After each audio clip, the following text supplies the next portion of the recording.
Hello and welcome to WCBN FM Ann Arbor's live broadcast of the Big Ten Softball Championship. Tonight, I should say, the Michigan Wolverines take on the Nebraska Cornhuskers live from Buckeye Field in Columbus, Ohio. We're playing this one under the lights. The last game took a little while to get completed. Jeremy, what happened in that game between Nebraska and Iowa? Well, Morris, it seemed as though the home plate umpire was calling an extremely small strike zone that led to a lot of walks and really extended the game. It was also a bit of a slugfest, a 9-6 affair, lots of hits, and that just leads to a lot of long half innings for both sides. Went through a lot of pitching on both sides as well, bit of pitching changes, some warm-ups, and before you know it, we're running almost 45 minutes behind the scheduled 8:30 start time here in Columbus. But we're still here, and we're still ready to bring you Michigan softball action.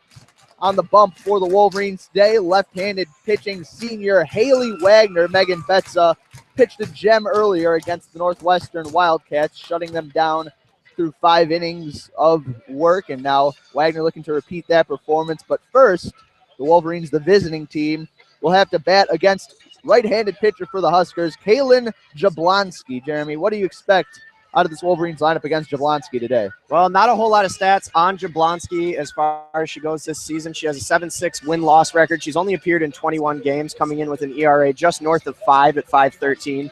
This Wolverines lineup throughout the Big Ten tournament so far has proven that they do stand up to the reputation of having one of the most offensively dangerous lineups in all of college softball, winning both of their games so far in the tournament via the run rule. And I don't expect anything less from Michigan tonight in terms of just hitting the ball and hitting the cover off the ball as they've been doing throughout this tournament. The Wolverines have outscored their opponents 71-3 and counting in 5 games at Alumni Field this year. But before we go on, I have to kind of cut you off, Jeremy, as it is not Kaylin Jablonski in the circle to start the game. However, it is Cassie McClure who finished the game for the Huskers in the 9-6 victory over Iowa. McClure with a 4.52 ERA on the year through 3 no-hit innings against the Hawkeyes to finish off that game. Nebraska rolling with the hot hand and trusting McClure to bring them a Big Ten championship. The lineup for the Wolverines facing McClure today, the leadoff hitter, the center fielder, is Sierra Lawrence. Hitting second and playing second, Sierra Romero. Hitting third, playing left field, Kelly Christner. Hitting fourth, the right fielder, Kelsey Susala. Hitting fifth, the catcher, Lauren Sweet. Hitting sixth and playing third base, Lindsay Montemurano. Hitting seventh, the designated player, Aiden Falk. Hitting eighth, the first baseman, Tara Blanco, who hit a walk-off home run in the Wolverines' victory early today. And hitting ninth, the shortstop, Abby Ramirez. The usual suspects for these Wolverines will look to get out to an early lead and send this team home early and hopefully send us on the road back to Ann Arbor early. Early is a bit of an understatement there, Morris. Yeah, it is already about 50 minutes after we'd expected the game to start when we started the day. But, hey, it's finally game time. We're happy to be here and call Michigan softball on a big stage. Lawrence ready to step into that righty's batter's box. Your umpires today at behind home plate, Terry Holt. At first base, Naomi Erdahl. And at third base, Leah Bowen. McClure looks in. Winds and delivers the first pitch of the game. And it's a called strike on the outside corner.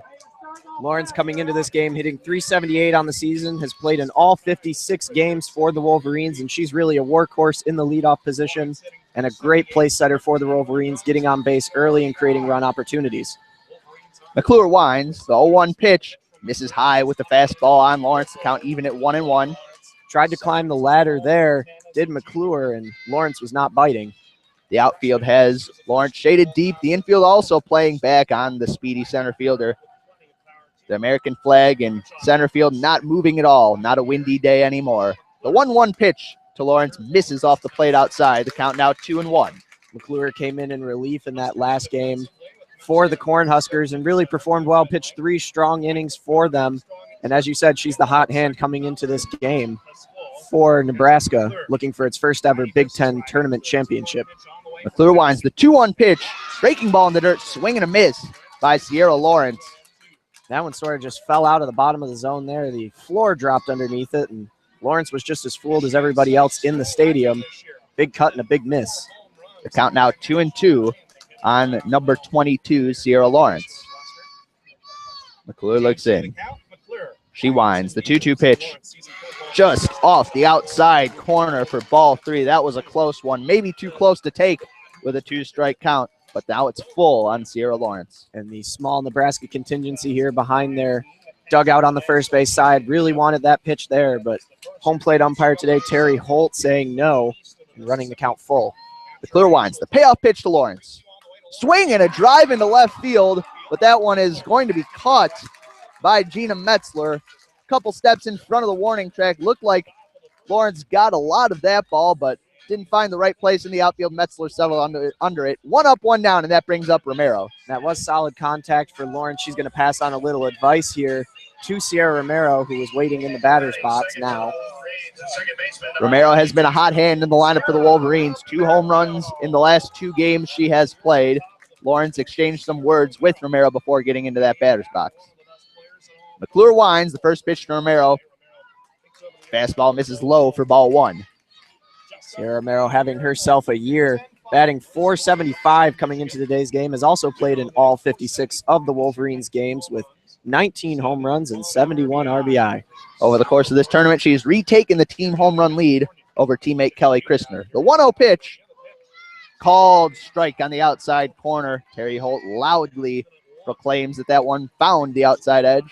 Perhaps the biggest moment in this tournament for the Wolverines was Sierra Romero's grand slam in the bottom of the second inning yesterday against Penn State that really sparked a 13-run outpour from the Wolverines that led them en route to a 16-1 victory.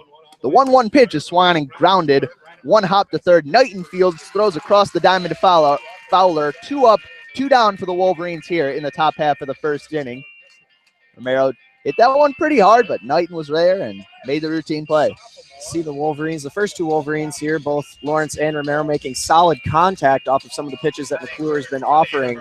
Just not able to really get it right on the screws quite yet. And that'll bring up the number 3 hitter, Kelly Christner, the left fielder. McClure winds. The first pitch to Christner in the dirt, skitters away from the catcher Pasquale. Christner let it go by for ball 1. Christner coming into this game hitting .430, the third and final player to play in all 56 games for the Wolverines this season, coming in with 18 home runs and 56 RBI. Christner yet to uncork that home run power in this tournament. McClure winds. The 1-0 pitch, swing and a foul tipped into the glove of the catcher Pasquale. 1-1 the count now on Christner.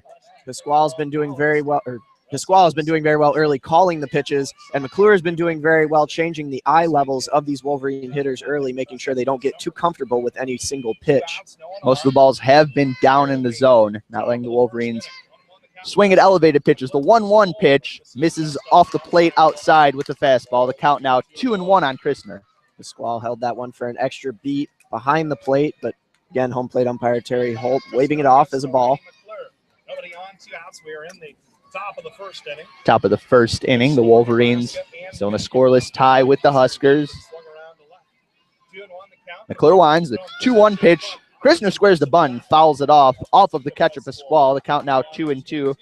Christner clearly trying to bunt for a base hit there as the infield is playing back on the power hitting lefty. And that's some smart baseball there from Christner. Just not able to lay down a proper bunt there.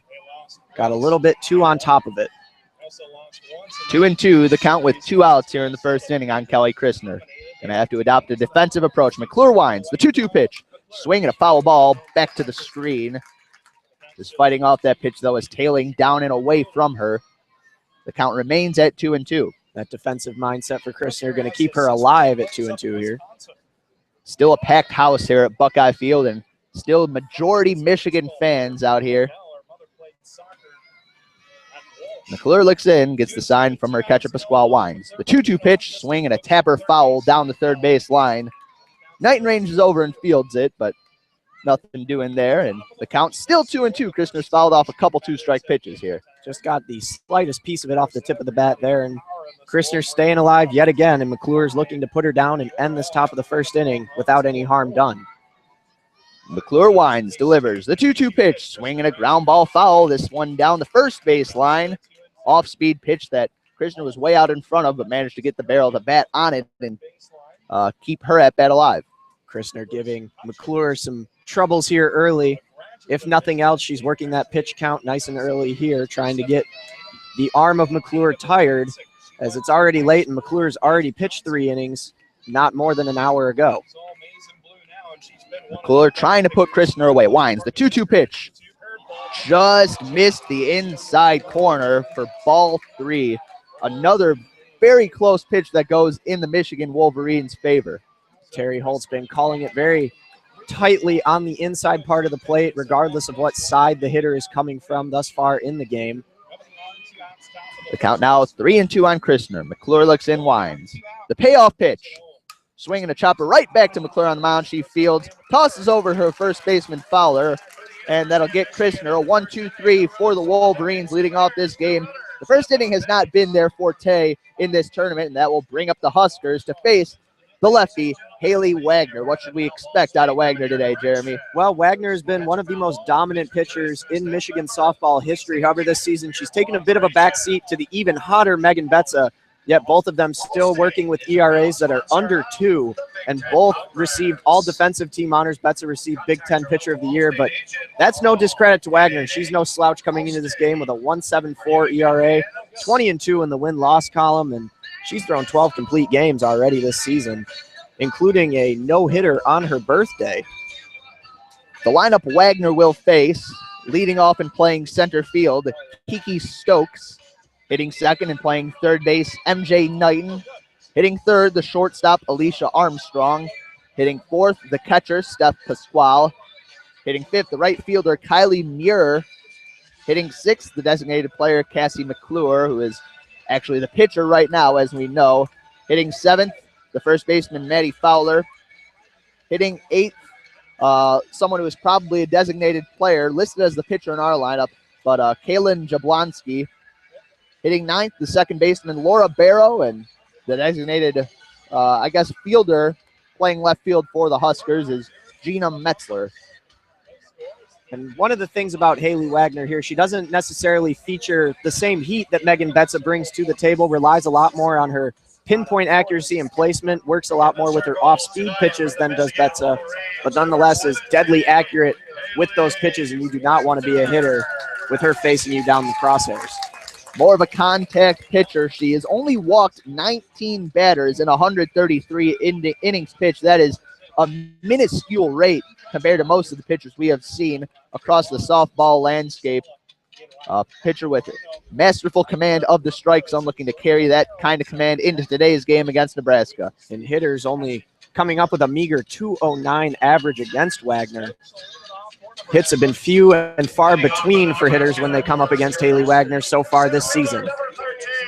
Leading off for Nebraska, Kiki Stokes hitting .412 on the year.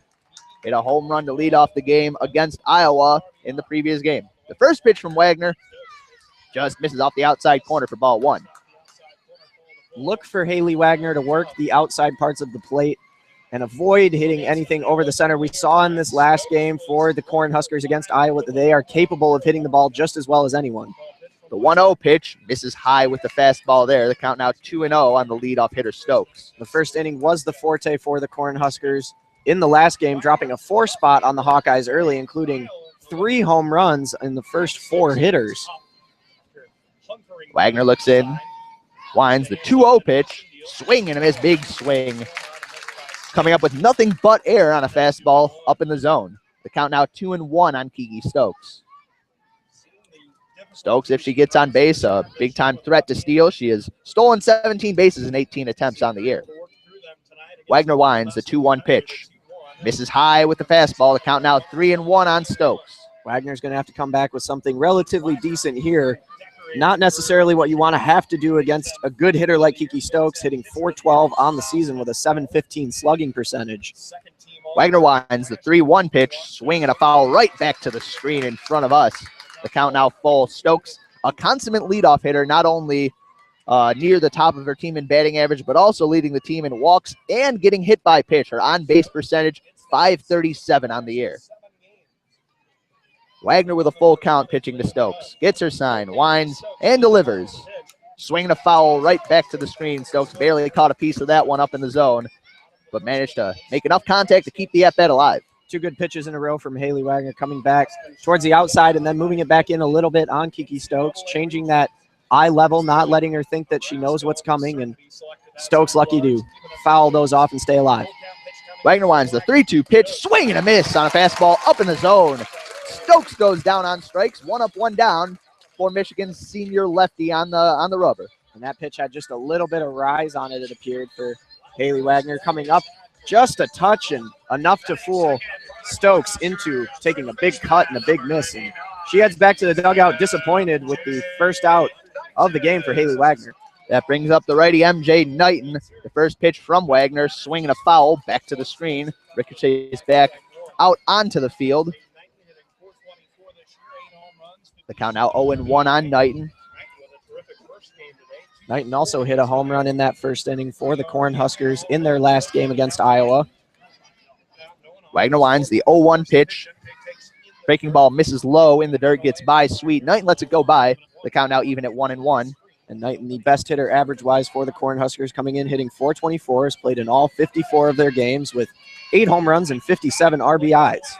Infield and outfield, shading Knighton straight away. The corners about even with the bags at their respective positions. Wagner winds the 1-1 pitch, swinging a chopper foul. That one ricocheted off of Knighton and bounced into fair territory. The count now 1-2 on MJ Knighton. Knighton was looking to take a big cut there. Just got a little bit too much on top of that one. Look for her to try and square up here a little bit better. And look for Wagner to come to the outside. Wagner working quickly. The 1-2 pitch. Swing and a fly ball into center field. That one tracking deep, but Lawrence settles under it and makes the catch for the second out of the inning. 2 up, 2 down for Nebraska. Wagner did work that off-speed pitch to the outside, but MJ Knighton able to get good contact on it and drive it into center field, but no wind helping her to push that any further, and right into the glove of Sierra Lawrence for the second out of the inning. Lawrence, a very solid center fielder. Really, this Michigan team solid all around on the defensive end. That'll bring up Alicia Armstrong, shortstop. Wagner winds the first pitch, misses off the outside edge for ball 1. Alicia Armstrong coming into this game today, hitting .361 on the season, has also appeared in all of the Huskers games with 9 home runs and 47 RBI. No slouches in terms of hitting early on in this Huskers lineup. Wagner winds the 1-0 pitch, misses low for ball 2. Wagner quickly behind in the count 2-0. And in fact, every single hitter listed in this Nebraska lineup is hitting over 300 on the season. That's impressive. Nebraska has been hot as of late, won 14 of their last 16 games coming into the tournament, walking in with a 34-20 record. The 2-0 pitch is grounded weakly over to second base. Romero fields on a couple hops, tosses over to Blanco at first base, and gets Armstrong by a couple steps. That'll do it for the first inning here at Buckeye Field. Still a scoreless tie. Nobody has reached base yet as we head into the top half of the second inning. You are listening to WCBN FM Ann Arbor's coverage of Michigan softball. Thank you for tuning in. And a bit of a ho-hum inning there for Haley Wagner. Nothing too special. Got a good strikeout on Kiki Stokes. And MJ Knighton made some good contact on her for the flyout. And really just a decent inning of pitching, as was the first inning of pitching for McClure for the Huskers. And she's going to make her way back out to the circle and try and stymie these Wolverines, who in the second and third innings of this tournament have been nothing short of deadly at the plate. Yeah, this Wolverines offense, despite the hot weather down south here in Columbus, Ohio, the Bats have taken a couple innings to heat up for the most part. Their big inning against Penn State came in the second inning. They broke the game open against Northwestern back in the third. Maybe if they continue the pattern, we'll have to wait till the fourth inning to see the Wolverines cross the plate. However, the 3 Wolverines due up to start this inning. We'll like to have to say something different about that. Kelsey Susala will lead off, followed by Lauren Sweet, and then Lindsay Montemurano. And it's been the meat of this Wolverines lineup, who has really sort of sparked a lot of their rallies and a lot of their high-run affairs here. It was Lindsay Montemurano yesterday leading off in the second inning with a double. She turned out to be the alpha and omega of that half inning, in which the Wolverines put up 13 runs, as she was the first to bat and the last to bat, coming up to the plate a total of 3 times, as the Wolverines did nothing but hit the cover off the ball in that one. And then today, Kelsey Susala with a big double in the third inning to get the Wolverines going in what would turn into a 9-1 victory, with the big walk-off home run coming off the bat of Tara Blanco, or should we say a walk-off run rule home run, as the Wolverines did win that one by 8 runs in the 5th inning. The Wolverines have won a lot of run rule games lately, but they'll be content to get the W, however it may come here in this Big Ten tournament finale. The last warm-up throw of the inning thrown down to second base by Pasquale. The Nebraska Cornhuskers slap each other 5 in the pitching circle. Pasquale retreats to behind the plate, and Susala is ready to step in that lefty batter's box. Susala coming into this game hitting .371 after a strong performance here in the tournament thus far. As we mentioned, she had that big double as well as a couple of other nice hits to keep the Wolverines in motion. First pitch from McClure catches the outside corner for a called strike. Good command there to open up the top of the second inning. Look for McClure to get right back to where she left off, not only in the last game, but in the last inning of work, as she has been fairly shut down here early on. McClure winds. The 0-1 pitch to Susala misses high, way high with the fastball. The count even at 1-1. McClure tried to climb the ladder there, but Susala didn't want to bite on that one bit, and that'll run the count to 1-1.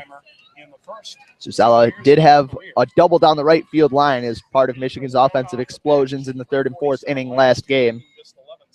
McClure winds. The 1-1 pitch to Susala just misses outside with that one. The count now 2-1 on Michigan's right fielder. Again, Pasquale holding that one on the outside part of the plate for an extra beat, but Terry Holt has proven that he has a relatively small strike zone thus far here tonight, and he was not having any of it. McClure looks in, gets the sign. The 2-1 pitch misses off of the outside edge of the plate. The count now 3-1 on Susala, and back to Pasquale framing it. That's such an underrated part of the catcher's job. Certainly you got to call the game and block pitches, but also just the subtle shifts of the body and the glove can gain you strikes and really gain you runs over the course of a game and a season. Exactly, Mo, and any little bit of movement to attempt to maybe convince the ump that it's in or out. 3-1 pitch misses just off the outside corner. Pasquale couldn't frame that one, and Susala trots down to first base. First base runner of the game for either side is a leadoff walk to start the second inning for the Wolverines. Wolverines going to make a substitute runner here. It looks like it's going to be Mary Sabonik coming in to pinch run at first base for Susala. This is not uncommon for the Wolverines. We also saw Sabonik in the first game, and Carol Hutchins also looking to keep her legs fresh and her team fresh, and that little extra bit of speed on first base may come in handy here. Susala is coming off of a leg injury. Got some run against Penn State, has played in right field every game for the Wolverines, but has been pinch run for, I believe, in every game so far. Sabonik definitely has speed down at first base, a threat to go for the Wolverines, although they were caught stealing in a couple of their attempts against Northwestern. That'll bring up Lauren Sweet. McClure's first pitch. Sweet squares the bunt, pulls back on a pitch low and away for ball 1.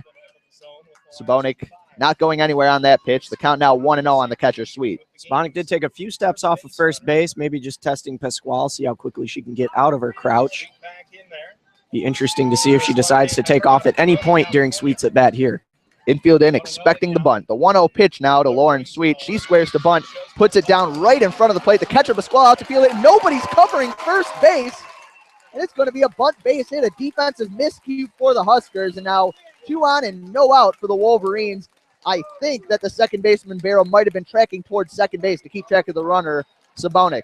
Barrow was thinking that she might be able to get a throw into second base and potentially tag Sabonik. That brought her over to second. Meanwhile, the first baseman, Fowler, came in to attempt to get the bunt. Meanwhile, there was a large gap at first base with nobody to throw the ball to, and that allows Sweet to reach easily as the right fielder, Muir, was trotting in but was nowhere near in time to attempt to make a play at first. Yeah, Sweet put that one down just a couple feet in front of the plate down the third base line, and that might have been a mistake by Fowler to even attempt to get that bunt when it wasn't tending toward her at all, and it might have been a mistake by Barrow at second base, not getting over to cover first base. That's a play that defenses practice probably thousands of times over the course of the season, but it's a whole nother thing executing it in action in the finale of the Big Ten championship. Big stage, definitely, but just a perfect storm of defensive miscues leaves the Wolverines with runners on first and second with none out for Lindsey Montemurano. The first pitch from McClure. Montemurano squares, bunts it down, foul down the first base line. Picked up by the first baseman, Maddie Fowler, as it trickles to the right side of the right field line.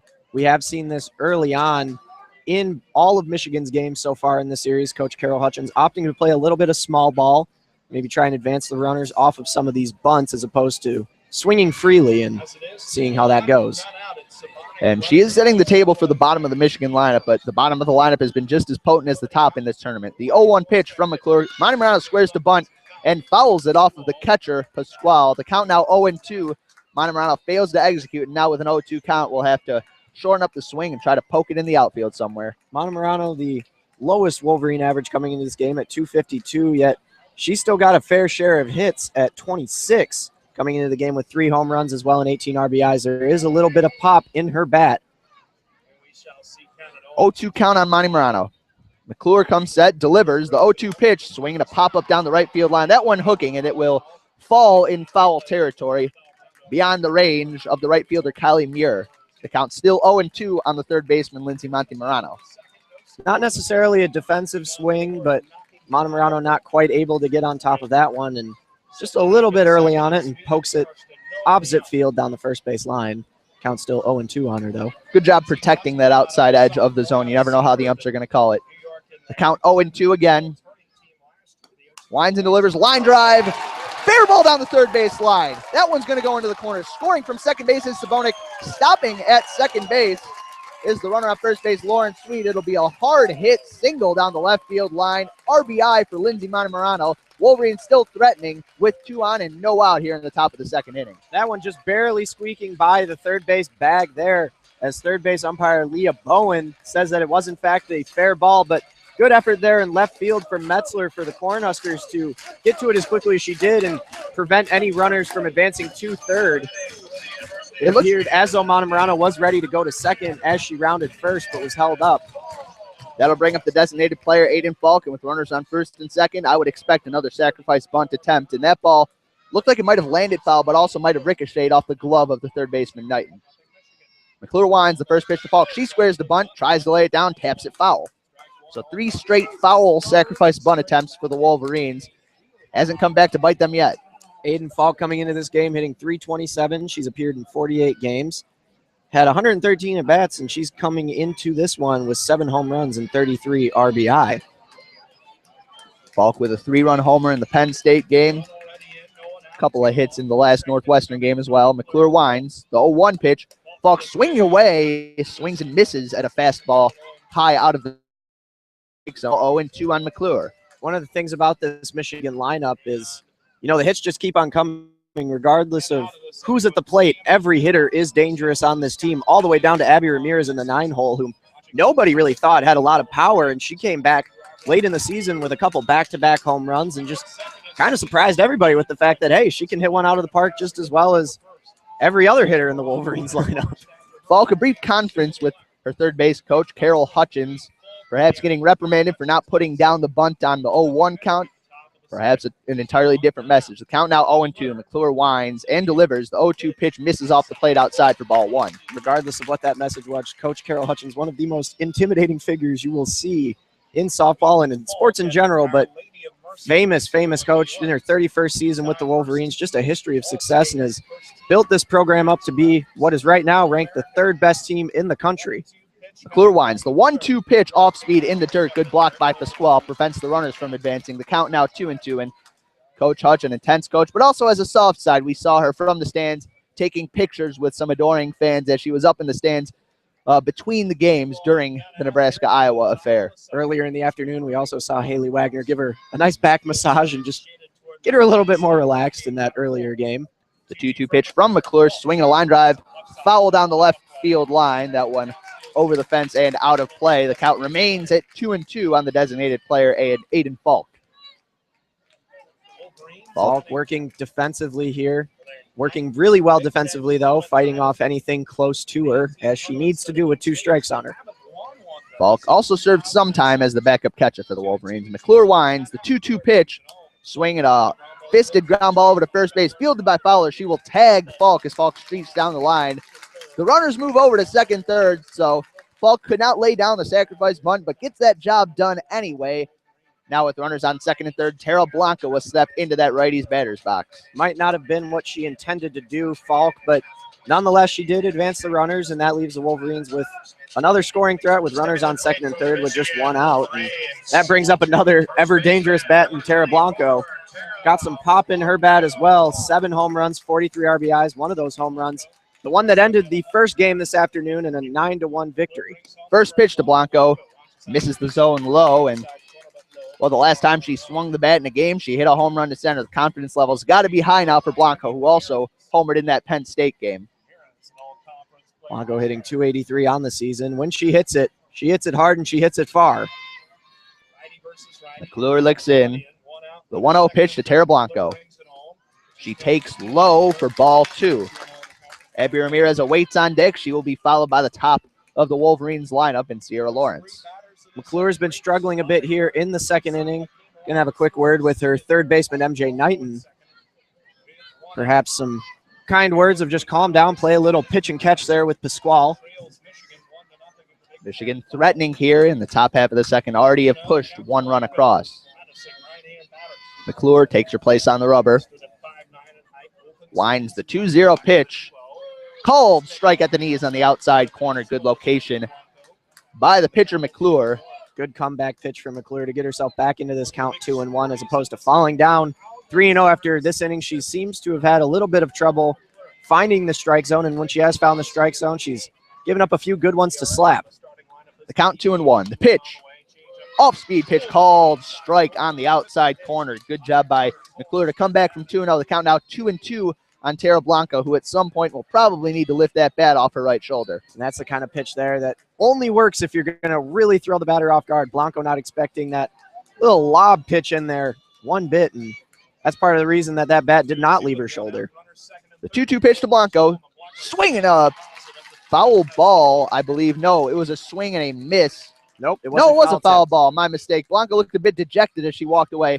Foul tip that ricocheted just off the glove and fell at the feet of the catcher, Pasquale. Home plate umpire Terry Holt did not come up with the hands there, signaling that it was a foul ball. However, was a foul ball, and that continues for Blanco. The 2-2 pitch from McClure. Fastball just misses high and inside. The count now full on Blanco. Be interesting to see what McClure wants to bring to Blanco here, whether she tries to go with the heat or maybe work some of the corners here and give a little Rembrandt impression with some off-speed work. Full count now. 1 out, runners on second and third. McClure winds the 3-2 pitch to Blanco, swinging a line drive foul down the right field line, bouncing off of Nebraska's bullpen fence and into right field. We will reset again. Blanco again will step in to face the 3-2 pitch. It's been a long at-bat for both sides. It's been a long half inning for McClure out there, and MJ Knighton continues to come over and give some words to her, and now the catcher Pasquale is going to come say some things as well, perhaps a little bit of encouragement yet again, or discuss where they want to put this pitch to try and put Blanco down. It's been a long inning, but McClure still has a chance to stem the flow before real damage gets done, only having surrendered 1 run to this powerful Wolverines offense. Blanco ready in the ready batter's box. McClure ready. Winds and delivers the full count pitch. Swing and a foul ball. Blanco way out in front of that pitch. Hit that one behind her toward the left side, and keeping that at bat still alive. Blanco got tied up with that pitch and is fortunate to still be alive at the plate. It was a good pitch for McClure. Just got a little bit of the bat of Blanco, enough to get it back behind home plate, and the at-bat continues and the battle continues between Blanco and McClure. 3 foul balls with 2 strikes in the at-bat for Blanco. The count is still full. McClure winds the full count pitch. Swing and a fly ball. Relatively deep left. The ball is caught by Metzler, tagging from third. And scoring on the play is Sweet. Tagging and sliding into third base safely is Monty Morano. The ball was cut off by the third baseman Knight, and she reached out to try to tag Monty, but she eluded her, slid around her in the baseline. Stayed within the baseline, though, and the run scores, and Michigan takes a 2-0 lead, and now still has a runner on third with 2 outs for Abby Ramirez. Still a solid decision by Knighton to take the cutoff, as they were not going to be able to get the out at home plate. But, wow, was that some good base running there for Monty Morano to be able to slide and avoid the tag, as Knighton came with a diving glove. Good, aggressive, and risky base running, but base running that pays off for Monty Morano, as she is now on third base for the shortstop, Abby Ramirez. McClure winds the first pitch to Ramirez. Takes that one just off the plate outside for ball 1. Abby Ramirez is batting last in the Wolverines lineup, but comes in with a .369 average, and she has 2 home runs and 19 RBIs. As we mentioned, not really a power hitter, but has shown that she has the capability of lifting that ball over the fence at Alumni Field and slightly closer confines here at Buckeye Field. The 1-0 pitch is skied foul down the left field line. A pitch ran in on the hands of Ramirez and not able to get much of the bat on that one. The count now 1-1. Ramirez, a dynamite force for the Wolverines at the bottom of the order. One of 4 players who have played in all 56 games for the Michigan Wolverines. She has the speed as well. We saw her earlier today poke one right back to the pitcher and still almost beat the throw to first. 1-1 pitch, line foul down the left field line. Ramirez tardy on that swing, behind in the count now 1-2 on McClure. McClure hanging in there tough still. Not afraid to challenge these Wolverine hitters, despite the fact that she has given up 2 runs here in the top of the second. Outfield has Ramirez shaded toward the opposite field. Infield shading in. The windup, the 1-2 pitch grounded softly back to the pitcher McClure. She fields, throws in the dirt to first base. Nice pick over there by Maddie Fowler to retire Ramirez by a step. We will head to the bottom of the second inning. The Michigan Wolverines tally 2 runs against the Cornhuskers and lead this one 2-0. You are listening to WCBN FM Ann Arbor's broadcast of Michigan softball. And that's exactly what the Wolverines needed there. They're going to need every single run they can get. This will be the most difficult opponent that they have faced thus far in the Big Ten tournament. Nebraska has also proven that they are a dangerous hitting team as well. We mentioned none of their hitters hitting anything below 300. So the Wolverines will be very thankful to get those 2 runs and sort of pad Haley Wagner for a bit, and she can come out to the circle a little bit more confident in herself, knowing that she's got 2 runs behind her to work with. Self-confidence, never really an area in which Haley Wagner has lacked, and Michigan always does have the righty fireballer Megan Betts awaiting in the wings if things get ugly out there for Haley Wagner. And Michigan is playing Nebraska in this, but they almost were playing the Iowa Hawkeyes, who went on a bit of a Cinderella run in the tournament. The Hawkeyes, one of the 2 teams in the Big Ten to have defeated the Wolverines on the season this year. Shayla Starkenberg, with a valiant effort for the Hawkeyes, pitching a scoreless shutout against the Minnesota Golden Gophers in yesterday's game before succumbing to Nebraska's offense today. And the Gophers, the 2 seed, really the favorite in the bottom half of the bracket to make it to this championship game tonight. However, Starkenberg pitched a gem last night for the Hawkeyes to be able to get them to today's game against the Cornhuskers. And they played valiantly, scored 6 runs, but it wasn't enough to keep up with these Cornhusker bats, who did take it 9-6. But again, Iowa, one of only 2 teams in the Big Ten to beat Michigan, but the only team to beat them at home back at Alumni Field on a cold Sunday afternoon. I recall I was there. It was snowing actually during that game, and my, how far we've come to 88 degrees at game time earlier this afternoon, and we were dying for air conditioning earlier today. It's been a wonderful season so far. The weather has changed, but one thing hasn't, and that is that Michigan softball has been a winning team throughout the majority of this season. 17-game win streak coming into the tournament. They've won the first 2 games and look to conclude their Big Ten slate. Coming into this one, 50-6, one of the best teams in the country. Steph Pasquale in the lefty batter's box faces Wagner. The first pitch from Wagner misses the zone high for ball 1. Pasquale, one of 4 lefty bats in this Huskers lineup. Wagner winds and delivers the 1-0 pitch, swinging a fly ball, deep center field. Lawrence tracking that on the track, leaps in front of the wall, and she pulls it down. Zero Lawrence with a sparkling defensive play in center field, robbing Pasquale of extra bases. Pasquale thought she might have even gotten that one over the fence, but what a play by Lawrence, backing all the way up. I think her back was, in fact, touching the wall as she kind of just stuck her glove up there, hoping that it would fall in, and, well, it did, and that's just a great play out in center field from Lawrence and spoiling the day for Steph Pasquale. Sheer athleticism robs the Huskers of their first base hit, and Silo has the crowd buzzing right now as Kylie Muir steps into the lefty batter's box. First pitch from Wagner misses outside for a ball. The count 1-0 on Muir, who's hitting .301 on the year for the Huskers with 5 home runs and 37 RBI. Wagner winds the 1-0 pitch to Muir. That one misses up and inside. Wagner has thrown 3 balls with 1 strike in this inning so far, struggling a bit with the command. I think it might not necessarily be as much struggling with the command as she's still trying to play around and try and get some of these Cornhusker hitters to bite. The 2-0 pitch, called strike on the outer edge. Good bounce back there from Haley Wagner, who's done messing around off the edges of the plate. Good location on the outside part of the plate still, but caught enough of it for a strike from home plate umpire Terry Holt. Wagner winds the 2-1 pitch, swinging a line drive off of the screen, foul on the left side. The infield has Muir straight away, as does the outfield. Montemurano fairly close to the line down the third base line, playing a step or two in front of the baseline. 2-2 count on Muir. Wagner winds and delivers, swinging a line drive foul down the right field line. That one bounced a few feet to the left of Tara Blanco down that first base line. Sala will take her time and track it down in the right field corner. The count remains 2-2, a hard hit strike, or rather a hard hit nothing, as that foul ball came with 2 strikes on Kylie Muir. Wagner looks in, the 2-2 pitch to Muir. Swinging a foul ball off of the screen to the left side. And a big battle shaping up here again between Muir and Wagner. It's been a game of battles so far when it comes to the pitching. We've seen a lot of at-bats extending 5, 6, sometimes even up to 9 pitches.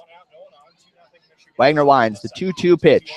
Swinging a soft ground ball to short. Ramirez fields and not able to come up with it. She bobbled it. I don't know if she would have gotten Muir at first base, as that ball hit softly with a lot of spin on it. Tough play for Ramirez. Muir will head in at first base. We will wait to see if that will be scored an error or a base hit. In my mind, it should be an infield hit, but Muir did have the speed, but again, I think the interesting thing on that, it is ruled an error, and an interestingly rare defensive miscue from Abby Ramirez, widely considered to be probably the best defensive infielder for the Wolverines at the shortstop position.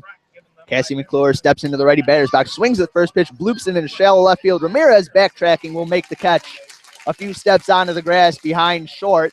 1 pitch out for Cassie McClure does not help her own cause, and now there's 2 outs for the Cornhuskers. And Abby Ramirez able to give herself a little bit of redemption there by tracking back into shallow left field to make that catch and showcasing a little bit more of why we generally consider her to be a strong defensive talent in the field for the Wolverines. That'll bring up the righty, Maddie Fowler, the first baseman. Wagner's first pitch. Fastball misses high for ball 1. Muir is on first base with 2 outs for the Huskers. That play by Ramirez was ruled an error on the scoreboard, so the Huskers still hitless. Wagner winds the 1-0 pitch to Fowler, swung on and tapped softly to second. Romero fields, flips over to first, gets Fowler by several steps. A routine ground out ends an inning. Nebraska gets a base runner, but nothing more. We will head to the top of the 3rd inning with the Michigan Wolverines leading the Huskers 2-0. And technically, Haley Wagner still has not given up a hit yet, although there was an error that did allow Muir to reach first base, but still seems to be Haley Wagner doing what Haley Wagner does best, and that's throw pitches where she needs to throw them and record the outs she needs to record. And Michigan's cruising into the top of the 3rd inning now with a 2-0 lead. Wagner also relying on some nice plays by her defense, most notably Lawrence robbing Pasquale of extra bases deep in center field. And it's funny how that works. Nebraska crushes the ball in 1 at-bat, doesn't get anything for it, then hits a little soft tapper toward short, gets their first base runner because of it.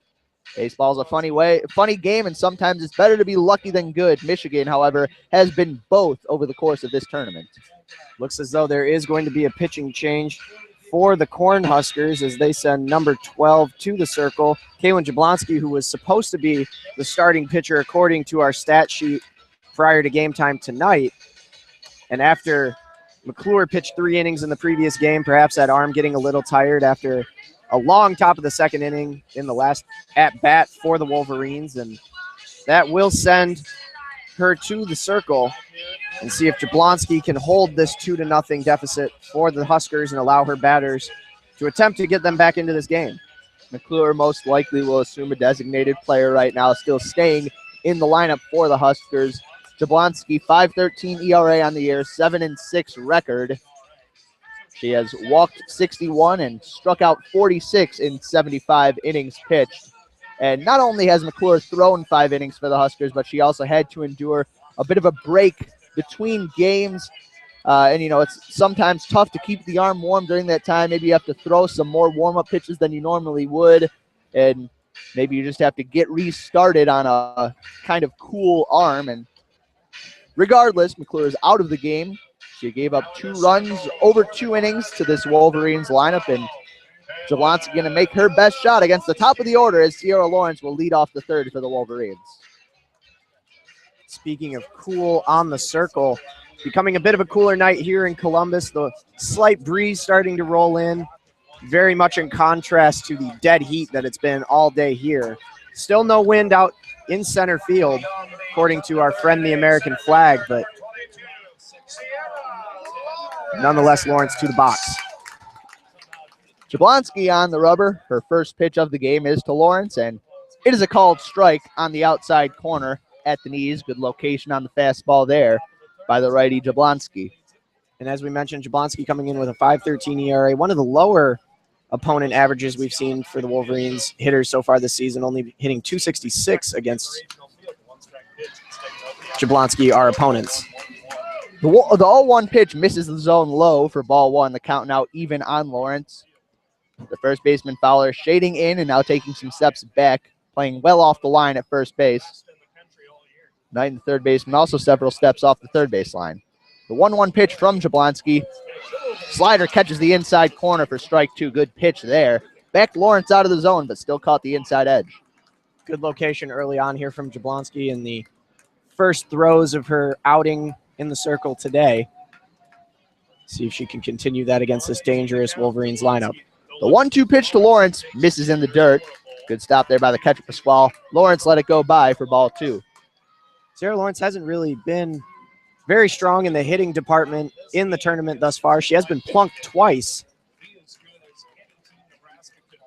However, she has been solid on the defensive end.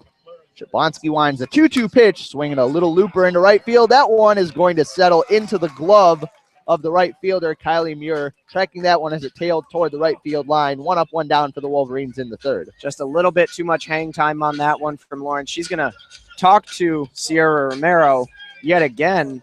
She did that in her first at bat as well, giving her a couple words of what to expect or some timing pointers to deal with Jablonski. Seeing a new pitcher this next time around the lineup are the Wolverines. Jablonski winds the first pitch. Romero swinging a foul ball off of the screen. That screen has gotten plenty of action. A lot of foul balls back to it in today's game. Romero behind in the count 0-1. She grounded out to third in her last at bat against Cassie McClure. Romero, the linchpin of this Wolverines lineup, has had a great tournament so far, looking to continue that here and start a 1-out rally. Jablonski winds the 0-1 pitch, swinging a high, towering fly ball into foul territory. That one is going to bounce in the first row of stands beyond the Nebraska dugout. Foul ball for strike 2 on Romero. Again, Romero still reveling in that grand slam from yesterday.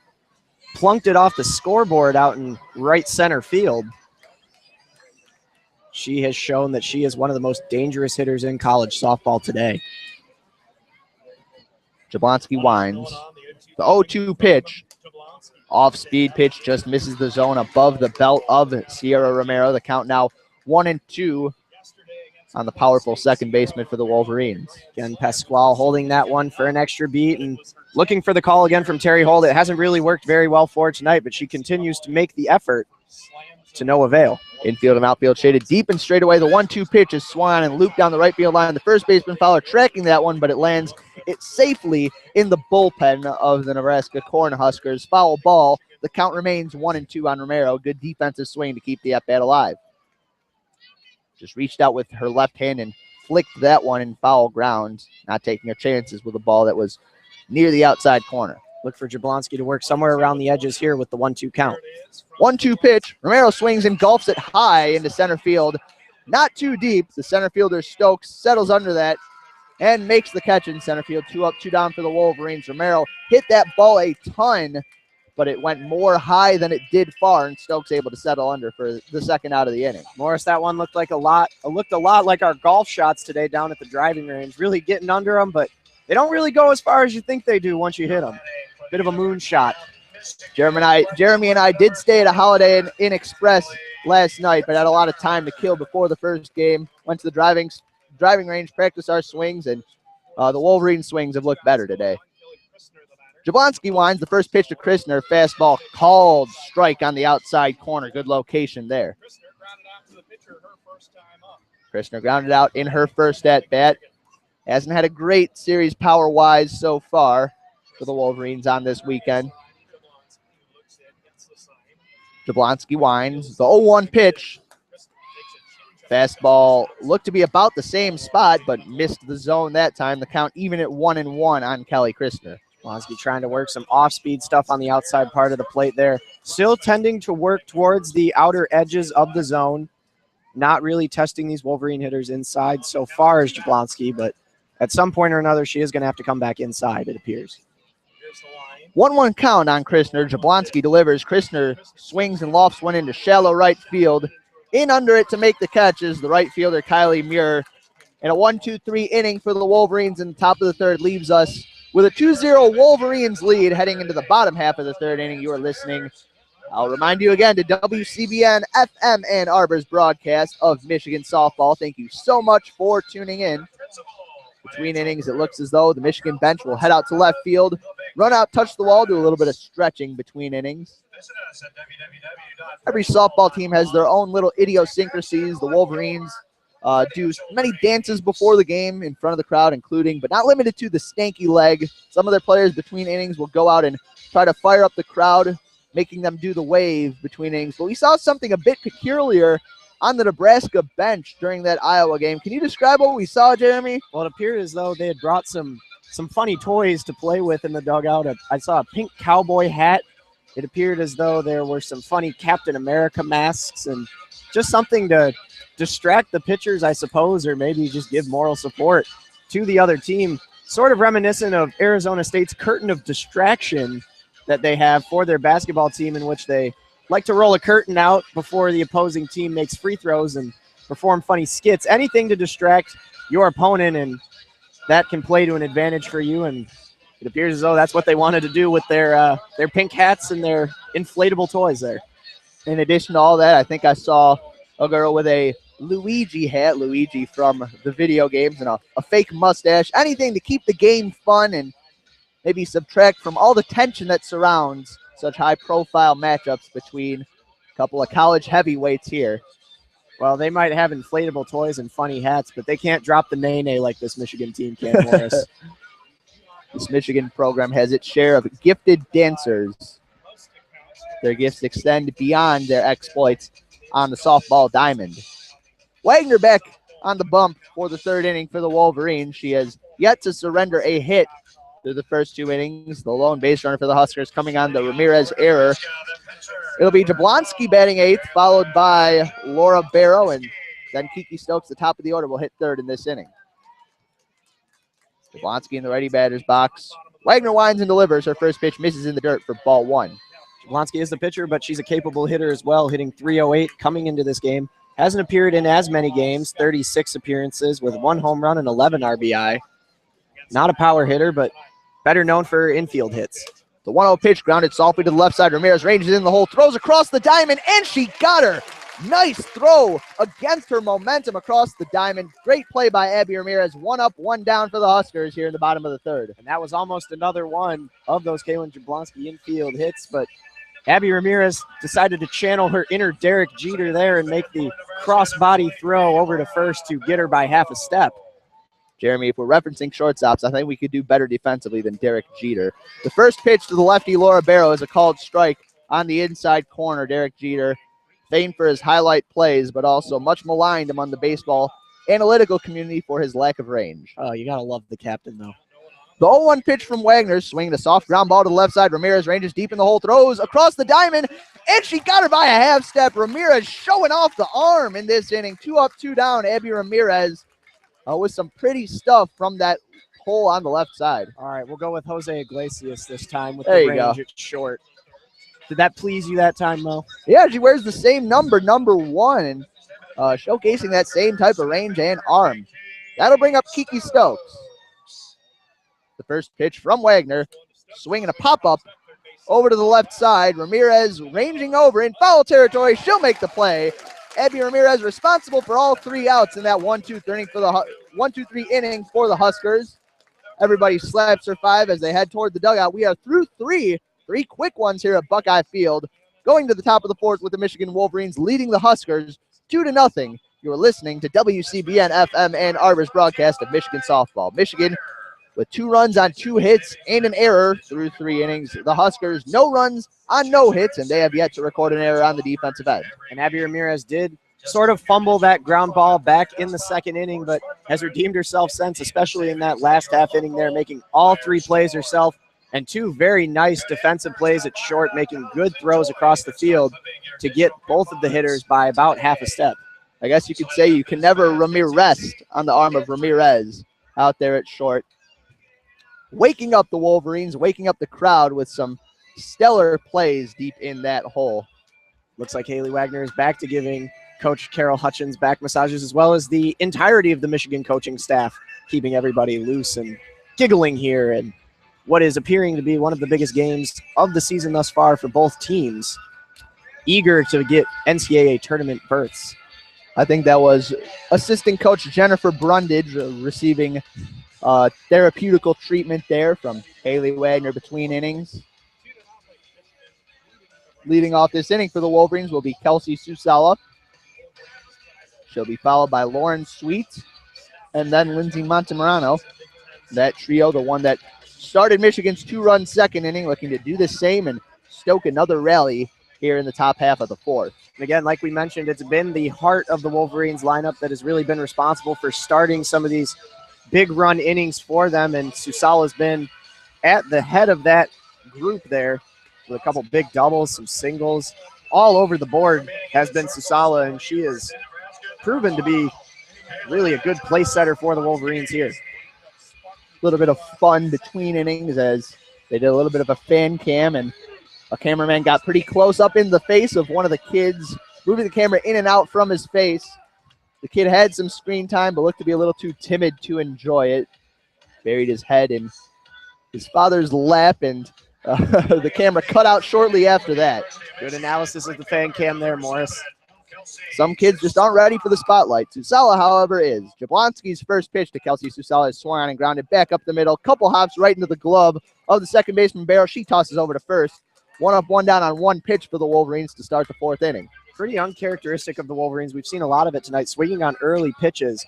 They tend to like to hang back a little bit, see a few before they decide to lift the bat off of their shoulders, but nonetheless, they continue to swing on first and second pitches quite often this evening. Lauren Sweet now up to the plate for the Wolverines. Bunted for a base hit in her last at-bat. Takes the first pitch on the outside corner for a called strike. I doubt that Sweet will be bunting in this situation with nobody on base.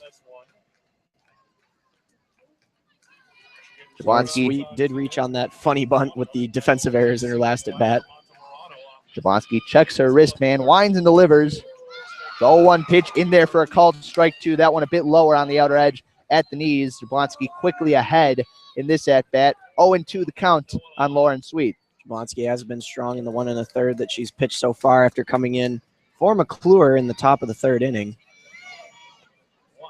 Jablonski looks in, gets the sign, steps back, and delivers. The 0-2 pitch is popped up foul over our heads in the press box. That one probably going to find its way out of the stadium. The count's still 0-2 on Lauren Sweet.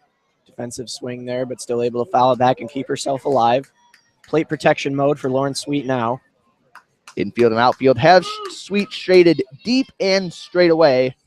Not very fleet of foot, but capable of some power swings. Jablonski winds the 0-2 pitch. Off speed, misses the zone high. Pasquale tried to frame that one down, but the home plate ump Terry Holt not fooled to count 1-2 on the catcher Sweet. Sweet stands in that lefty batter's box with a squared up stance. Crowds the plate a little bit. Jablonski on the rubber, looks and gets the sign, winds and delivers. The 1-2 pitch, off speed, called, strike 3. Sweet with a check swing, looking fastball on that one. Let that one sail right by her for strike 3. A good pitch from Jablonski there. That's the same off-speed pitch that we've seen quite often today. That real low arcing, slow breaking ball that just catches hitters off guard. And it caught Sweet off guard there, and she's headed back to the dugout with nothing to show for her efforts. That'll bring up Lindsay Montemarano. Her line drive single to the left side scored a run back in the 2nd inning. The wind and the delivery from Jablonski. Misses off the plate outside for ball 1. Montemarano having herself a pretty good weekend for the Wolverines.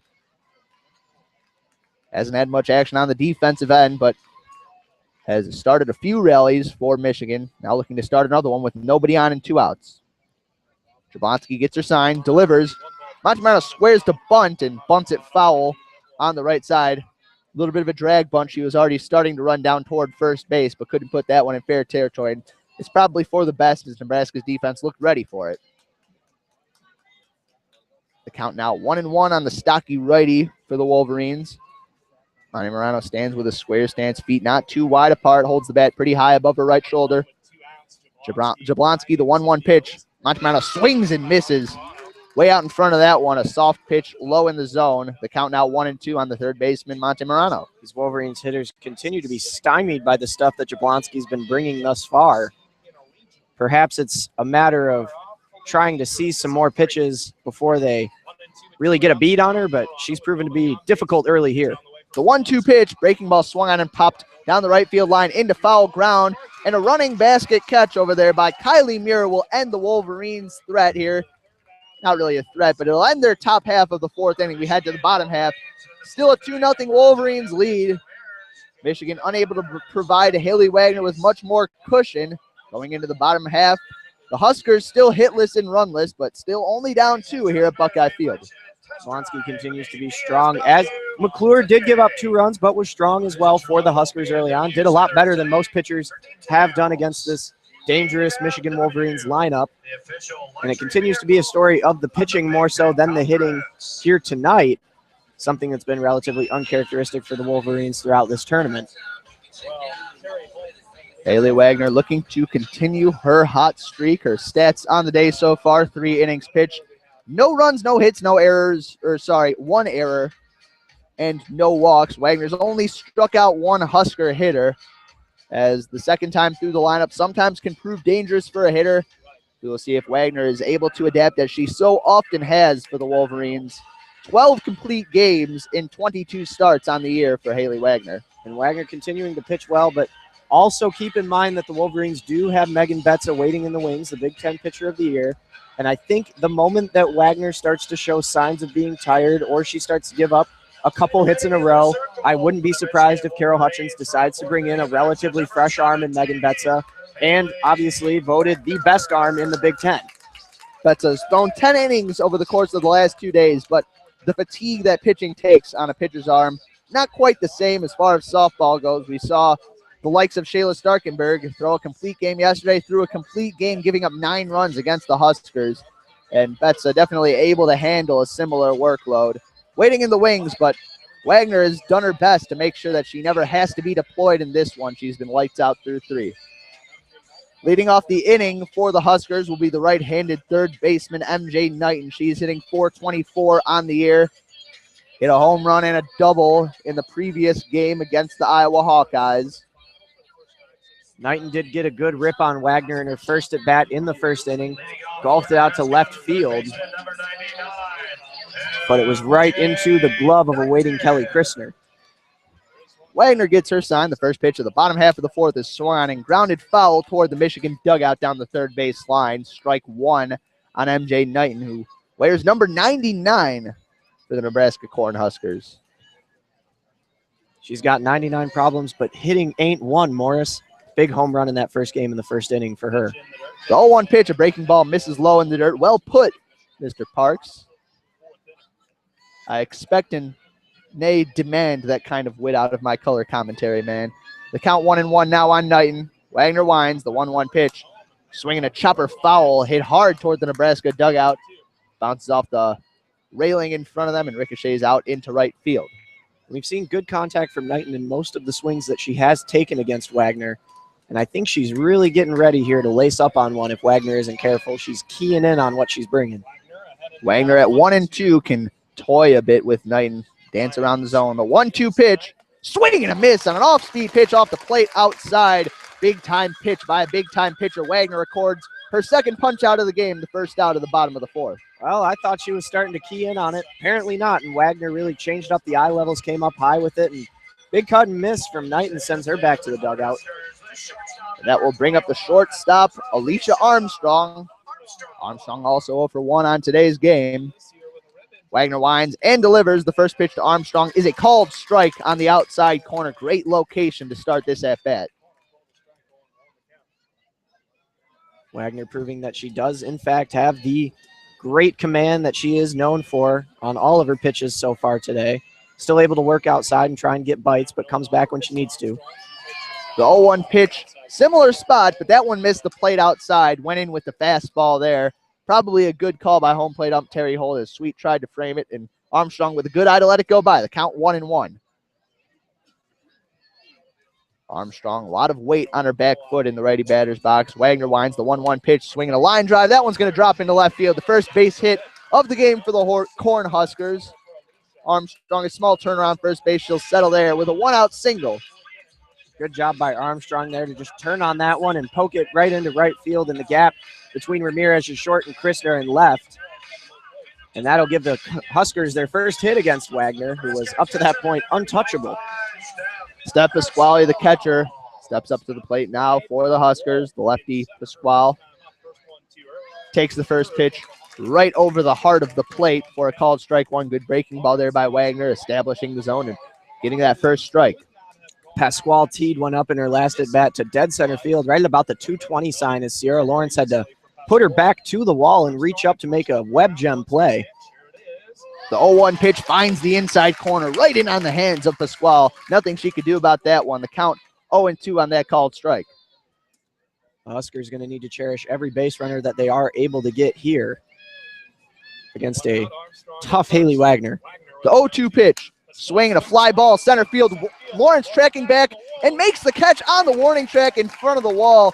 Pasquale has tattooed a couple of softballs today. Come up empty-handed both times. Bad luck for Pasquale, but good luck for the Wolverines as Lawrence able to track that one down. Well, Pasquale tattooed him out to center field. Lawrence got the tattoo removal and making two good catches out in center field. Back at the warning track on both of them. That one just a little bit shorter than the previous one, but nonetheless, Lawrence covering a lot of ground out there in center field. And assistant coach for the Wolverines, Jennifer Brundage, perhaps sensing that Wagner doesn't have the same sharpness that she had over the course of the first 3 innings against the Huskers, out there for a conference with her pitcher Wagner and catcher Lauren Sweet. Muir at the plate, Kylie Muir, the first base runner that the Huskers had, hit a soft ground ball to the left side, reached on a flub by the shortstop Abby Ramirez. Now, as we said, look for Wagner to start being held on a shorter and a shorter rope as she starts to get tagged up a little bit on some of these hits and starts to give up a few harder hits. And Megan Betza, again, waiting in the wings. It appears as though there is some motion over in the bullpen area for Michigan, although we can't quite see down the third base line. I am hearing a ball hitting a glove, though, out there. Yeah, our vantage point, not the best to view that, but we got a beautiful vantage point right behind home plate with the press box here at Buckeye Field to see the action that matters. The lefty Muir reached base in her first at-bat, looking to do so again with 2 outs and a runner on first for the Huskers. Wagner winds the first pitch to Muir. That one just misses off the outside corner for ball 1. Sweet turns, talks to home plate ump Terry Holt, wondered where that missed, probably a bit outside. Always got to toe the line carefully when turning around as a catcher and giving a few words to the home plate umpire. Wagner winds the 1-0 pitch off the plate away again. The count 2-0 now on the lefty Kylie Muir. Muir did think about swinging at that one with a little bit of a twist, but nothing came of it and allowed that one to come up high and outside. Steph Pasquale, 2 stolen bases in 2 attempts on the year. Not a big threat to go. The 2-0 pitch is swung on and fisted foul out of play to the left side. Pasquale was running on the pitch. Looked to be more of a hit and run than anything. And I think that they're ruling that Pasquale left first base early. They're calling her out, and that's going to do it for the inning. Pasquale heads back to the dugout. That's really the only explanation I can imagine for why this inning is over. And I believe you're correct, and that's the second odd out that's occurred for the Huskers in their last game. I believe it was Kiki Stokes who did, in fact, hit a double out to left center field, but was then called out right after that for touching first base on her way to second. And some of these small miscues really hurting the Cornhuskers here. So the Huskers get their first hit of the game on Wagner, but thanks to some fundamental miscues, botched their way out of the inning. We are headed to the top of the fifth. It's been a pitcher's duel here at Buckeye Field as the clock nears 10:30. Michigan still leading 2-0 over Nebraska. Jablonski will stay on the mound for Nebraska, and she has been very solid today.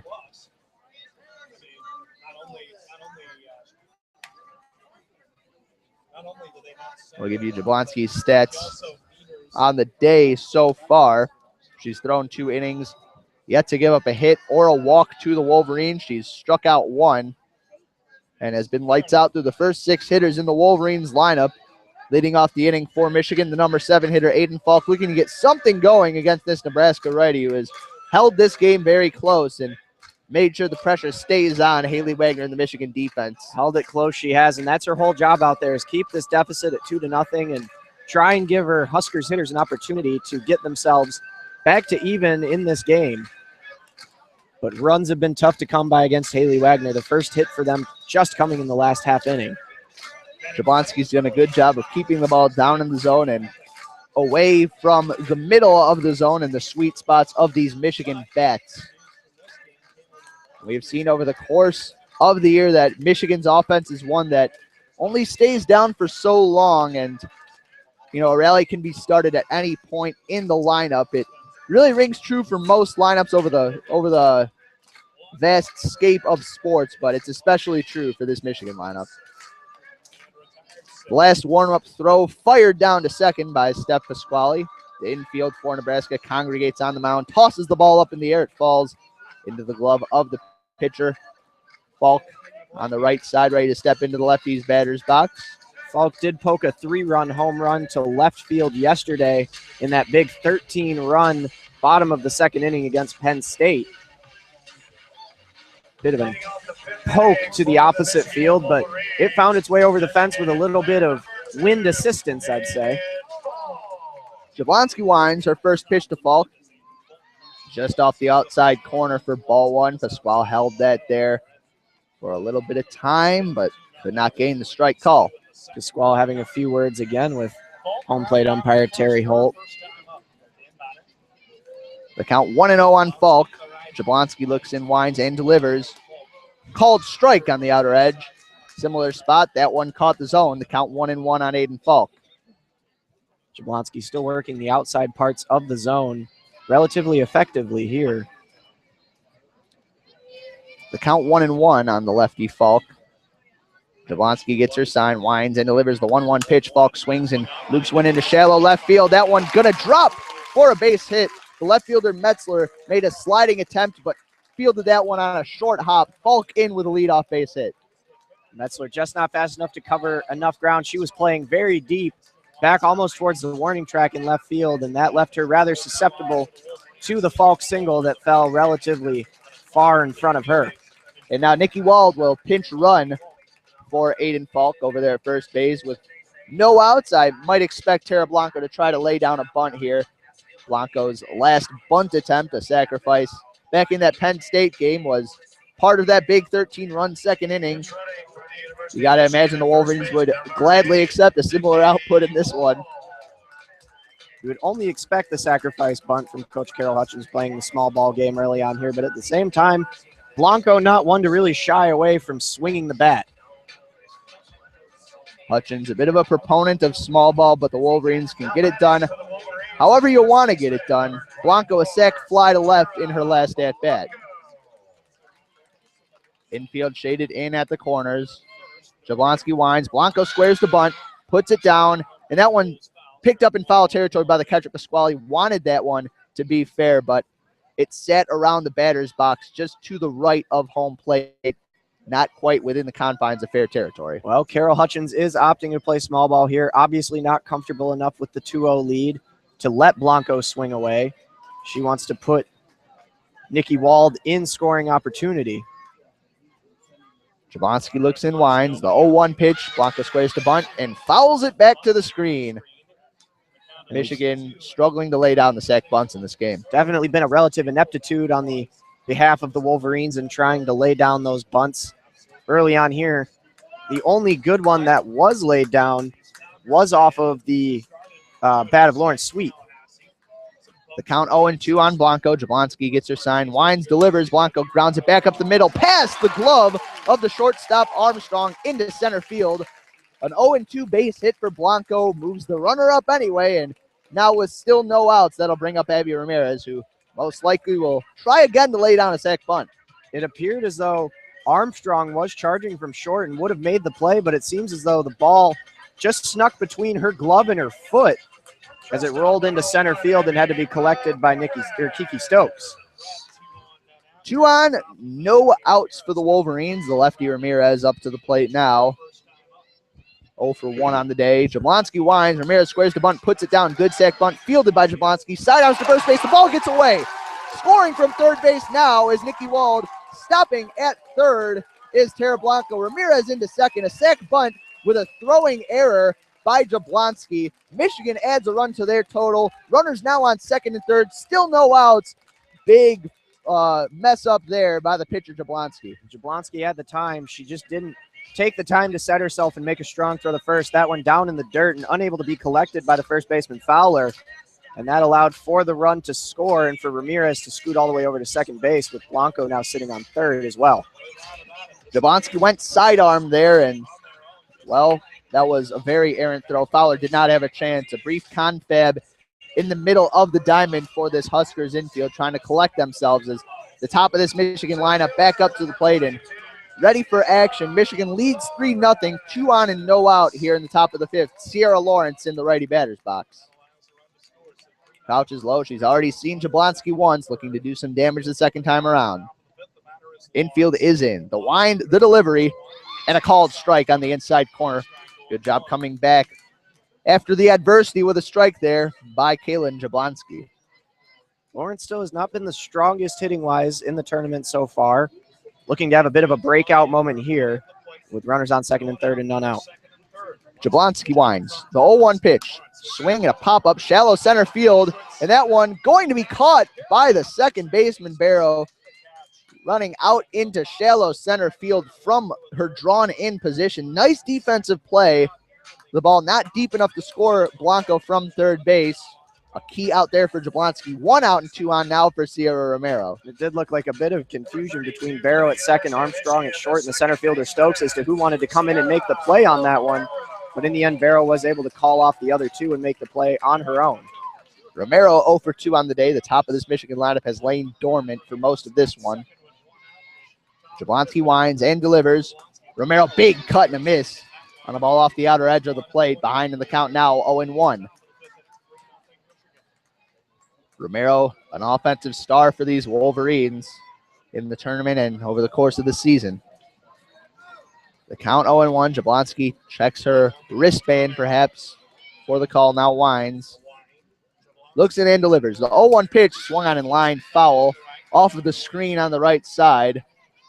Romero again behind in the count, 0-2, and Jablonski's done a very good job of getting ahead of these Wolverines hitters at the top of the order. She's done a good job getting ahead of them, but in this inning has left a few out over the plate for the Wolverines to poke, and that's all they've needed to get a couple runners on base and bring a run around, courtesy also of Jablonski's defensive error in overthrowing first base. Romero going to shorten up her swing. The 0-2 pitch, fastball misses high out of the zone. And it's been a humid day. The bugs starting to find their way up into the press box, something we haven't seen a lot of back in Michigan, but something that we will see certainly more of over the course of the year. The count 1-2 on Romero. Who didn't miss the mosquitoes? I think that it's safe to say nobody's awaiting their return eagerly. The 1-2 pitch from Jablonski. Romero swings, lines one high, deep into center field. That one tracking back toward the wall, and it is gone over the right center field fence. That one barely made it out of here, but the runs will count all the same. A 3-run rom bomb, and the Michigan Wolverines lead this one 6-0 here in the top of the fifth inning. And boy, a rom bomb it was. Earlier in this game, we saw a few just sneak over the center field wall. There was a jumping attempted effort from Kiki Stokes out in center field, but boy, did Romero put enough on that one to undoubtedly send it over the center field wall and give the Wolverines a 6-0 lead here in the championship game. And as you can hear, a "Let's Go Blue" chant erupting in the crowd that is still maintained majority Michigan. big-time players make big-time hits in big-time positions, and Sierra Romero has hit 3 homers in 3 games for the Wolverines, a stellar tournament for her. They now lead 6-0 over the Huskers. That will bring Romero's total to 20 home runs on the season and 74 RBIs. Just a machine she has been at the plate for the Wolverines this season. And now, perhaps longer conference on the mound. Thus far, haven't seen any motion toward replacing the pitcher Jablonski. I haven't seen any motion towards replacing Jablonski, but what I have seen is Kelly Christner playing a mean air guitar to some early 2000s alt pop. Michigan, a multi-talented team. They sing, they dance, they play air instruments, and they play softball damn good. And they hit home runs, as you just saw. Kelly Christner looking to follow up Romero and start another rally for the Wolverines. With a 6-0 lead now, Jablonski winds, delivers. Christner swings and rips one to first base right into the waiting glove on one hop of Maddie Fowler-Shefield. Steps on the bag at first for the second out of the 5th inning. Another early swing from Christner there again. Something we've seen her do in every at-bat so far today. She's been swinging early. Can't fault her there. She hit that one on the screws, but couldn't find a hole in the defense. That'll bring up Kelsey Susella. The first pitch now from Jablonski. Off-speed pitch. Called strike on the outer edge at the knees. Good pitch there by Jablonski. Jablonski has given up quite a few runs this inning, but nonetheless, she's pitched better than most have this season against these Wolverines hitters. Jablonski looks in, gets the sign. The count 0-1 on Susella. She winds and delivers. Breaking ball inside off the plate. Susella lets it go by the count even at 1-1. Susella going to take her time here, get a feel for what Jablonski has to offer. From the off-speed to the heater, Jablonski has worked in everything well today. Susella 0 for 1 with a walk today. 1-1 pitch, swinging a line drive, ground ball toward the hole on the left side. The ball is fielded and thrown over to first by Armstrong, but it is not in time. Susella streaking down that first base line, beats out the infield hit. She's on first with 2 outs, and that'll bring up Lauren Sweet. Just enough hustle to beat out the throw from Armstrong. Nonetheless, a good attempt by Armstrong to make it that close. That was hit all the way back to the infield, where the infield meets the grass. And a strong throw from Armstrong, not quite enough to beat Susella. Armstrong's arm not strong enough. A little bit ironic there, and Sweet now at the plate with a 6-run lead, a runner on first and 2 outs. Jablonski looks in, winds, delivers. Sweet swings, pops one up into foul ground. That one tracking beyond the Michigan dugout and into the stands in foul ground. Strike 1 on Lauren Sweet, who is 1 for 2 on the day. Her bunt base hit sparked a Michigan rally back in the 2nd inning. That bunt base hit did come courtesy of some defensive miscues from the Huskers, with nobody covering first base to throw her out on what, if there were someone at first base, should have been an easy out. 0-1 pitch to Sweet. Fastball misses outside. Never had a prayer of catching that corner. The count 1-1 on the catcher, Sweet. Sweet, the lefty, had a line drive RBI single in the previous game for the Wolverines. Has had a respectable tournament thus far. Jablonski winds and delivers the 1-1 pitch. Off-speed pitch off the plate. Check swing. They'll appeal down to third base umpire Leah Bowen. She rules no swing. The count now 2-1 on Sweet. Sweet, the only Wolverine without a hit in the victory over the Penn State Nittany Lions, made up for it with her performance against Northwestern.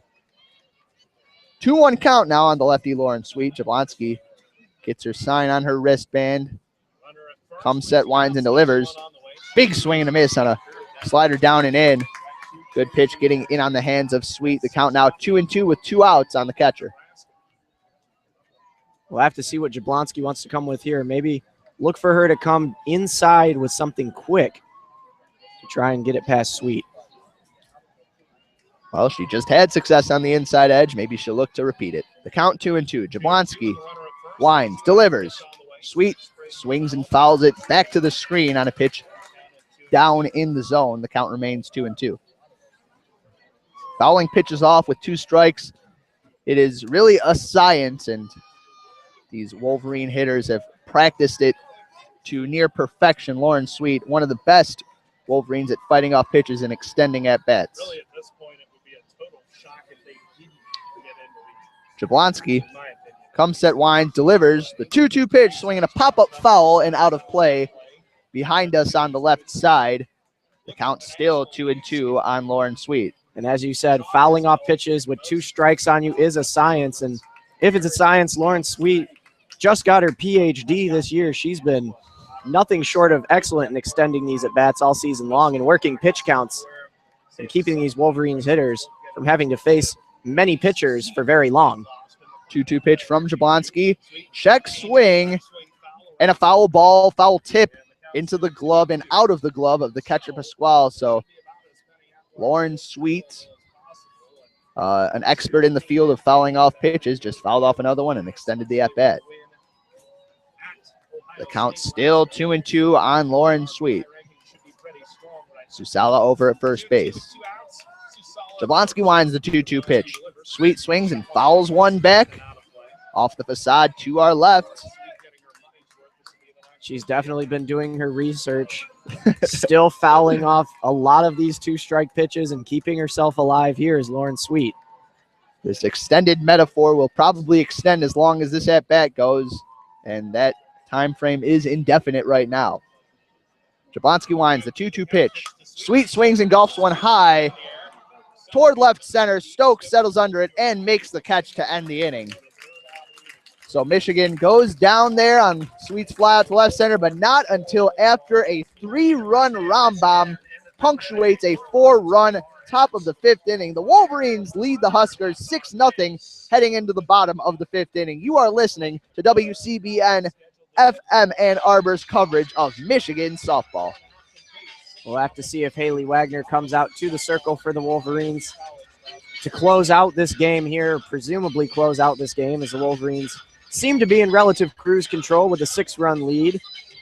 Or will it be Megan Betza, the pitcher of the year in the Big Ten, to close it out and send the Wolverines to the NCAA tournament with a Big Ten championship in tow?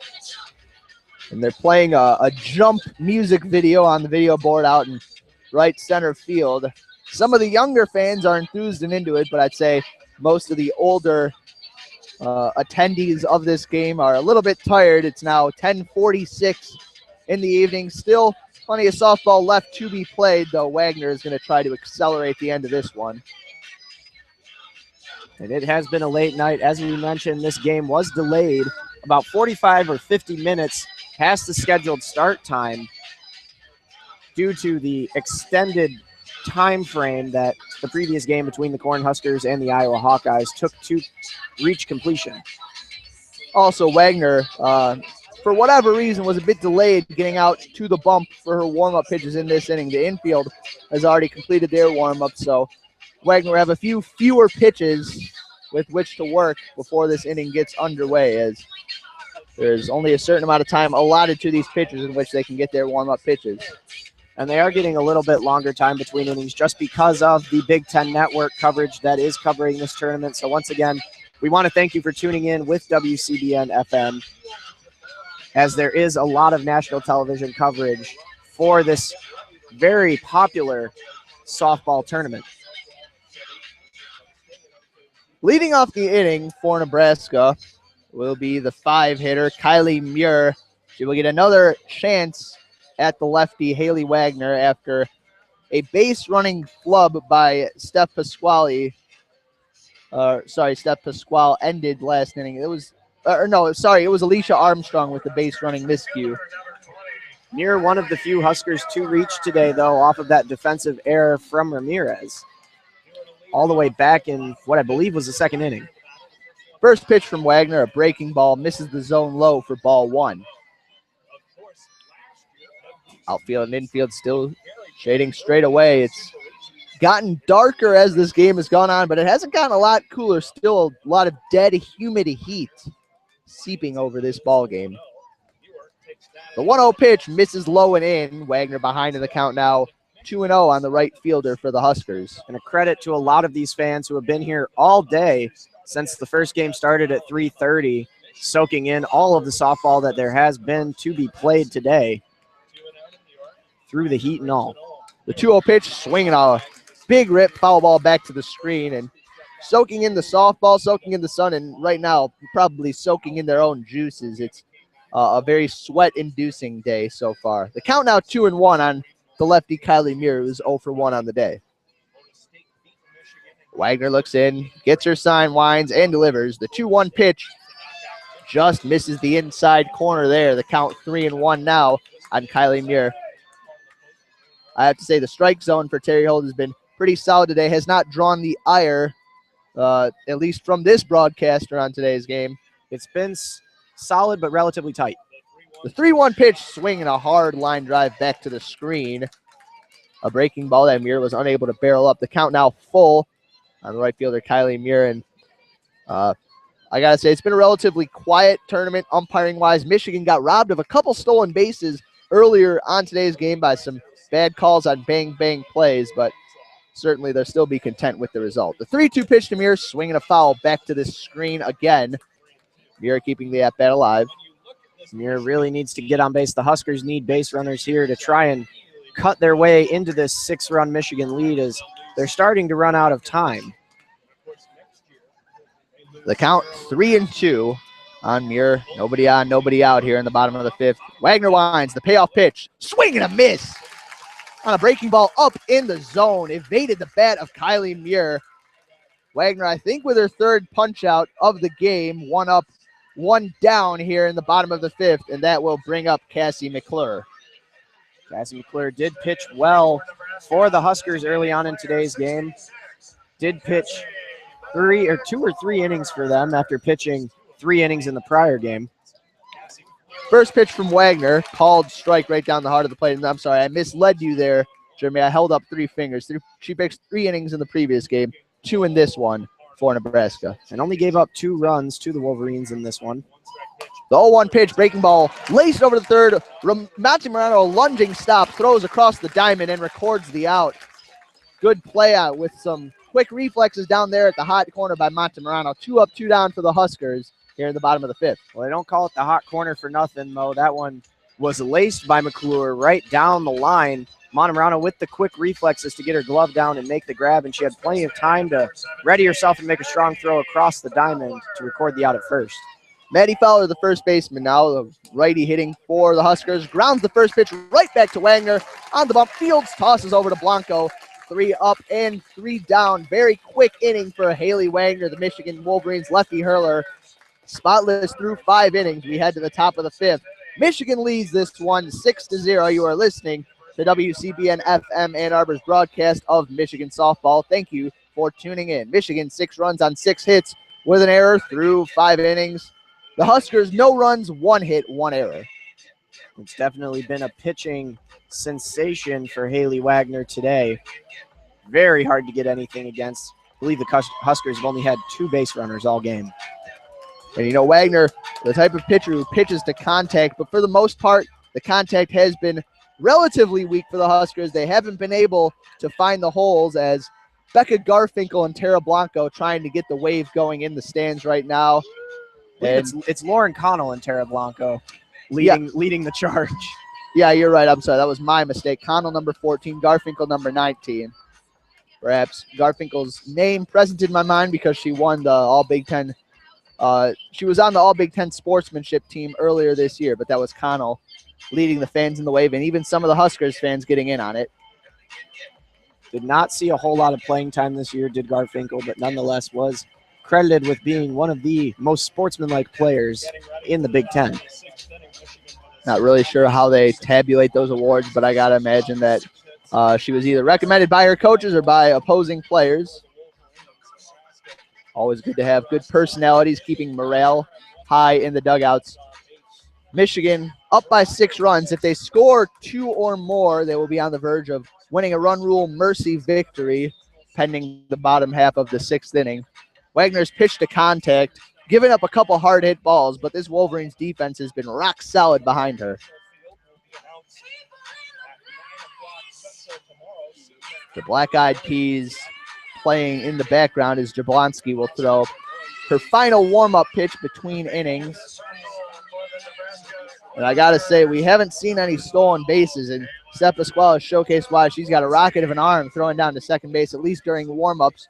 We haven't really seen her have to get up out of that crouch quickly, but rest assured, if she gets out of that crouch, the ball will be down there in a hurry. Rocket of the arm and brings some good wood to the plate as well. She's had 2 big line drives out to center field, one of them all the way back to the walls as Sierra Lawrence had to bring her back to it to reel it in and save what was a potential double or more. Montemurano leading off the inning for the Wolverines. Jablonski's first pitch misses just off the inside edge for ball 1. Again, good job by Terry Holt not being fooled by the quick and crafty framing attempt by the catcher Pasquale. Montemurano 1 for 2 on the day for the Wolverines with an RBI single. Back in the second, the 1-0 pitch. Breaking ball misses low and away for ball 2. Montemurano ended that last inning with that solid glove play at the hot corner. Did not end the inning, actually. I'm sorry. Recorded the second out of the inning with that hot play at the hot corner with some flashy leather. Count 2-0. The pitch. Montemurano swings and fouls it back to the screen on the right side. The count 2-1. Montemurano swung at a pitch low in the zone, trying to golf that one into the outfield. She's got great power to the gaps and down the lines. Can spray doubles all over the diamond, but didn't get that one solidly on the barrel. The count 2-1 on Montemurano. Jablonski gets her sign. Winds and delivers. Montemurano swings, pops it up foul toward the right side. That one's going to get out of the play.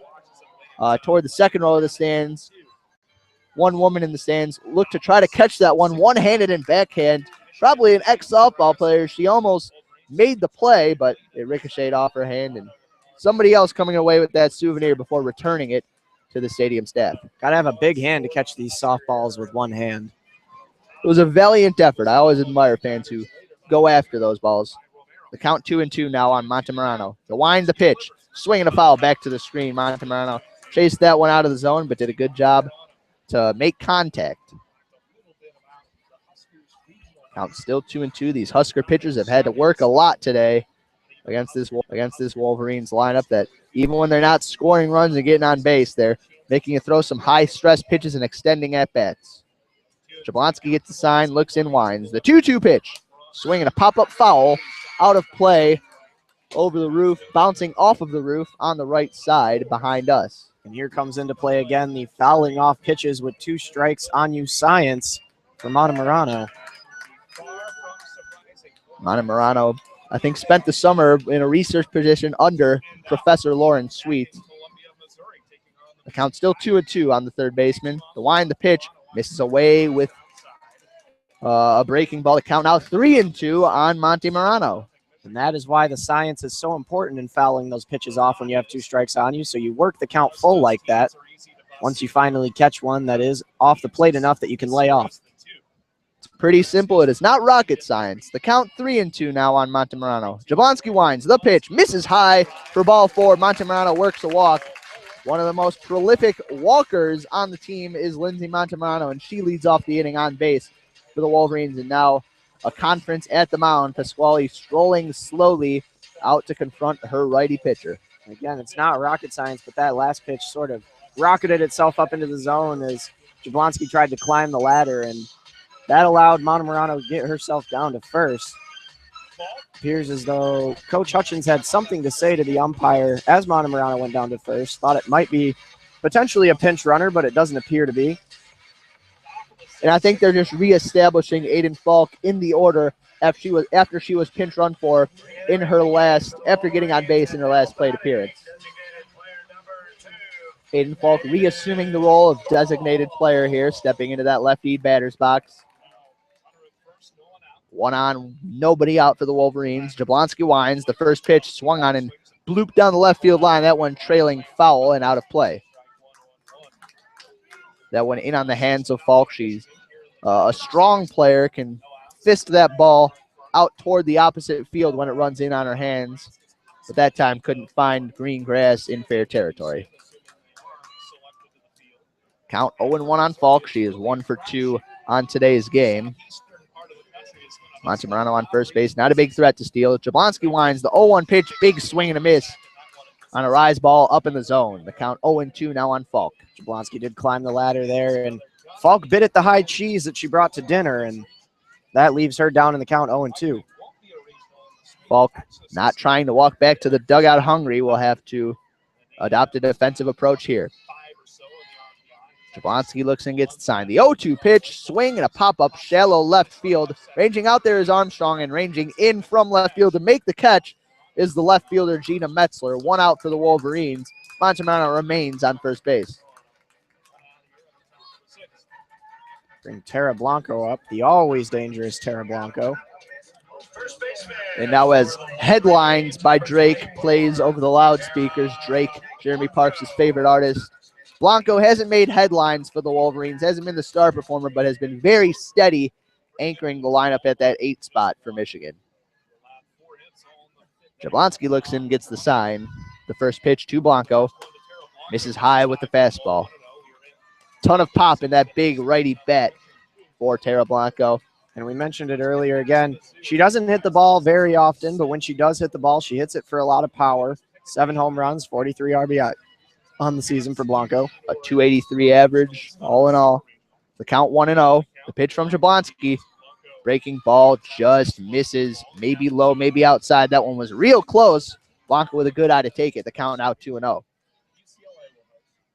A lot of that 283 average for Blanco coming courtesy of extra base hits and home runs. Blanco rests the bat on her right shoulder. Now lifts it up. Stands with an open stance in the righty box. The 2-0 pitch. Fastball swung on, engulfed high into straightaway center. Stokes settles under it. Makes the catch. Montemurano retreats to first base. So after she led off the inning with a well-worked walk, 2 quick outs for the Wolverines. That'll bring up the shortstop, Abby Ramirez. Ramirez 0 for 1 on today's game with an RBI.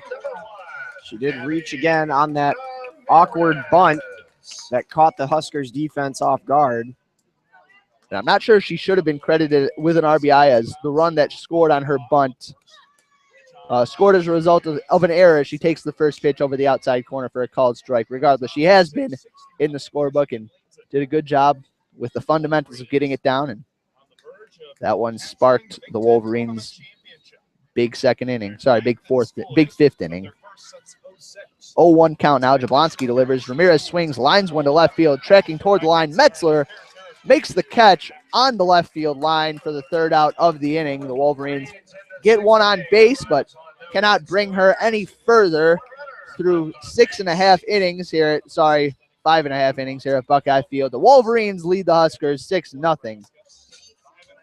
Wagner most likely will be on the hill for the bottom of the 6th. This does guarantee that we will go a full 7 here at Buckeye Field, as Wolverines unable to win by run rule in all of their games in the tournament here, but still maintaining a comfortable 6-0 lead over the Huskers.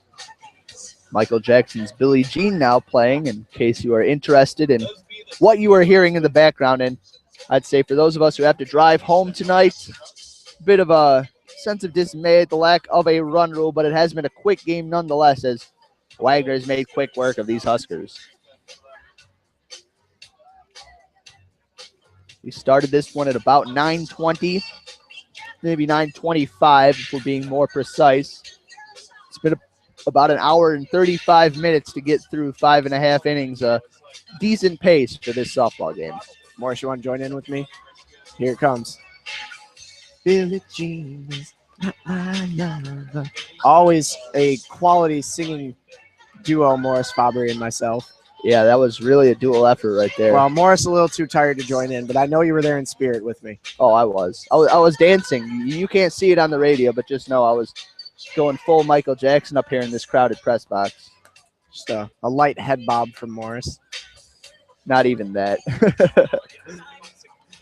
So leading off the inning for the Huskers at the plate will be Kaylin Jablonski, the pitcher.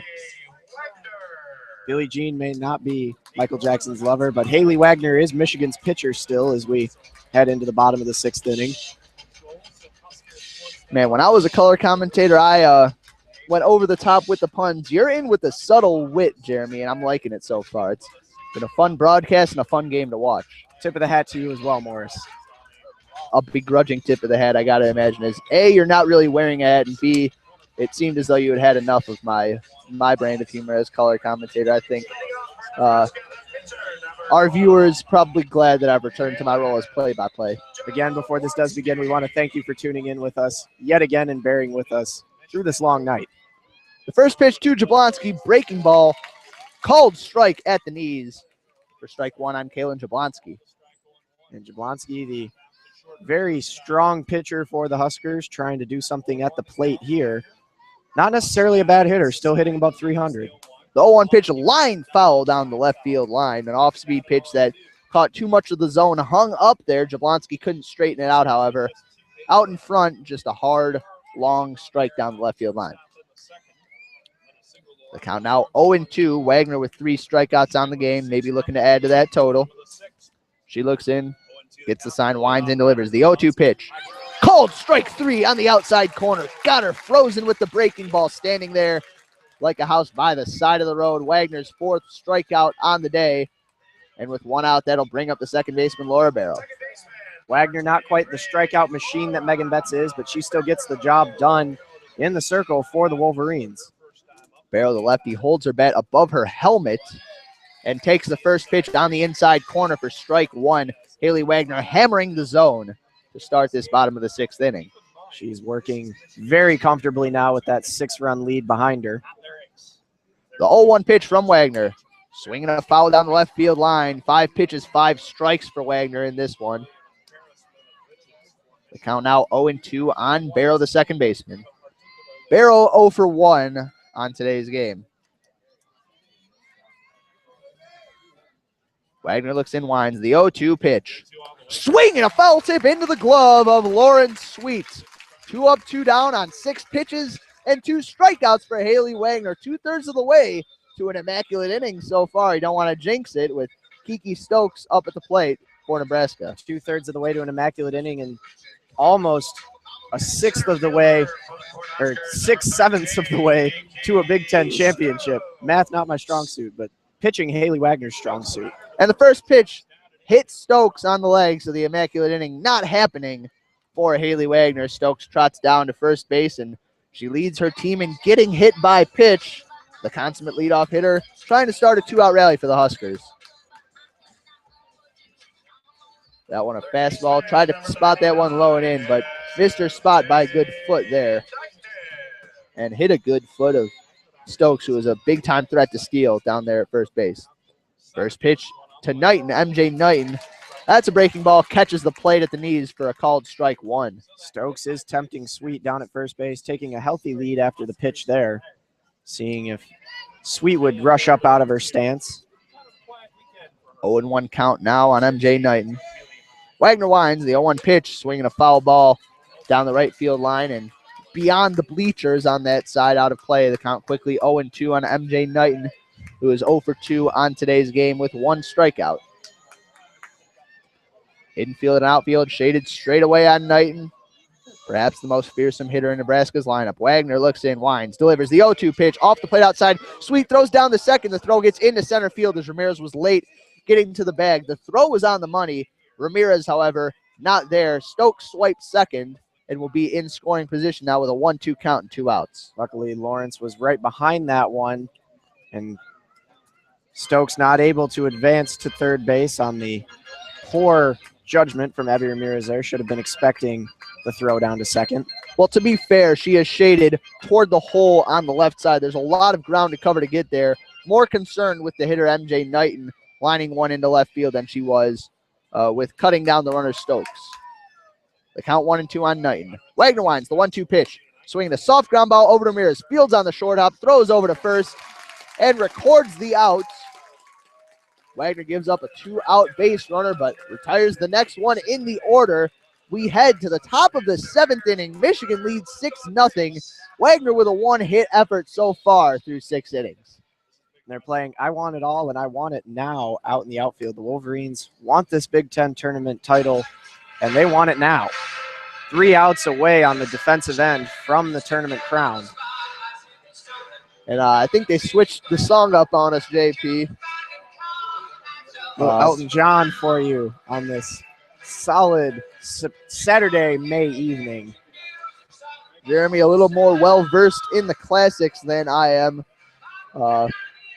Just a bit more of a cultured man than you, I suppose, Morris. Perhaps that's it. I'm more focused on the culture of sports than softball, Jeremy. More of a Renaissance man up in the booth. You can't tell me you don't know Benny and the Jets, though, Mo. I don't know Benny of the Jets, man. Oh, my goodness. I didn't listen to a lot of my parents' music when I was a kid, and now Benny and the Jets. now I'm more likely to listen to rap than pretty much anything else. I'm sorry if if most of the hitters on the Michigan team, as their walk-up songs would indicate. Morris does know those ones. And Nebraska, too, some interesting walk-up choices. For example, Steph Pasquale walks up to Eminem's Till I Collapse, and a pinch hitter for Nebraska back in that last game, I think it was Catwoman, walked up to Big Boy's Shutterbug. I was digging that. I was digging the costumes for the Huskers, but Michigan digging Nebraska in a pretty deep hole right now. 6-0, looking to add to that with the top of the lineup ready to come to the plate in Sierra Lawrence. Jablonski still on the mound, throwing her final warm-up pitches between innings. The flags out there laying absolutely dormant. No wind in this game, and the bugs are congregating around the stadium lights, which have been shining bright this entire game. Just let that S on Benny and the Jets just sear into you, Mo. I would turn up the ambience if that was what these people came in to hear, but focused on the softball game right now, Jeremy. Got to keep them entertained in some way or another between these innings. Well, I think the Michigan Wolverines have done a good enough job of that so far. Lawrence in the righty batter's box. Hitless on the game for Michigan. 0 for 3 today. Jablonski winds, delivers. Lawrence swings on the first pitch and rips a foul ball into the screen on the right side. Lawrence still struggling at the plate so far in the tournament. Hasn't really had any big breakout hits of note. Has been plugged a few times in the last 2 games. 0-1 count now on Lawrence. Jablonski winds, delivers.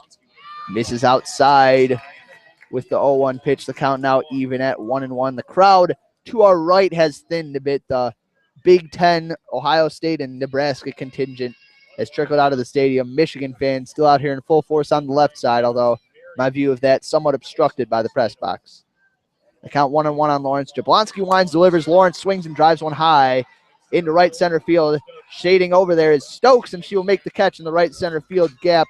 Calling off the right fielder, Kylie Muir. 1 up, 1 down for the Wolverines in the top of the 7th. The Ohio State contingent may have left the stadium, but we would like to thank the Ohio State University for putting on what's been a solid tournament and for treating a couple Wolverines from the Northlands well, as we've journeyed down here to call in enemy territory, as it would be, and they've been nothing but good to us so far. So thank you for the wonderful digs at Ohio State. Romero digs into the batter's box and grounds the first pitch back up the middle. Armstrong shading to her left, stops, makes the play, throws over to first, and retires Romero by a step. Romero now 1 for 4 on the day. Her 3-run homer broke this game open for the Wolverines, but not able to reach base there. Wolverines still swinging on early pitches, perhaps a little bit less inclined to wait back on anything with this 6-run lead, but you would hope that they aren't relaxing just because they think they have this one in the bag. Wolverines with 2 walks on today's game, a little less than their normal total. Kelly Christner into the lefty batter's box now, takes the first pitch in the dirt and off the plate outside for ball 1. Jablonski bounced that one about 2 feet in front of home plate. Let that one slip a bit. Christner 0 for 3 on today's game. She and Lawrence, the only hitless Wolverines, along with Abby Ramirez on today's game. The 1-0 pitch, Christner swings and pops one foul toward the left side and out of play. The count 1-1 on the lefty left fielder, Kelly Christner, first team all defense in the Big Ten for the Wolverines. Perhaps the highlight play of the year, making a diving effort and doubling off a runner in left field against, I think, the Hoosiers earlier this year. The 1-1 pitch to her is swung and fouled off of her foot in the batter's box. A breaking ball header out in front. The count now 1-2. Wolverines hitters, Christner included, still continuing to take cuts on the majority of the pitches that they see from Jablonski here. To be fair, Jablonski has danced around the zone, has been throwing strikes to these Wolverines hitters. 1-2 count now on Christner. Jablonski winds, delivers. Christner swings and drives one into center field. Stokes settles under it. She was shading Christner deep. Takes a step to her right and makes the catch. And that'll do it. The Wolverines top of the lineup goes 1-2-3 as they have done 3 times in today's game. Nevertheless, they take a 6-0 lead into the bottom of the 7th, looking to close this one out and take home a Big Ten tournament championship. It is final call time. Nebraska going to need to concoct some kind of Cinderella story here to make a comeback from 6 runs down with just 3 outs left to their names here in this Big Ten tournament. The Huskers facing a bit of an uncertain future if they do not win this tournament, as they hope to receive an at-large bid into the NCAA tournament, but that's anyone's guess. And Michigan right now sitting in prime position as the number 3 ranked team in the country to make a deep run into the College World Series, as they would hope to do. And they've been as hot as any team in the country.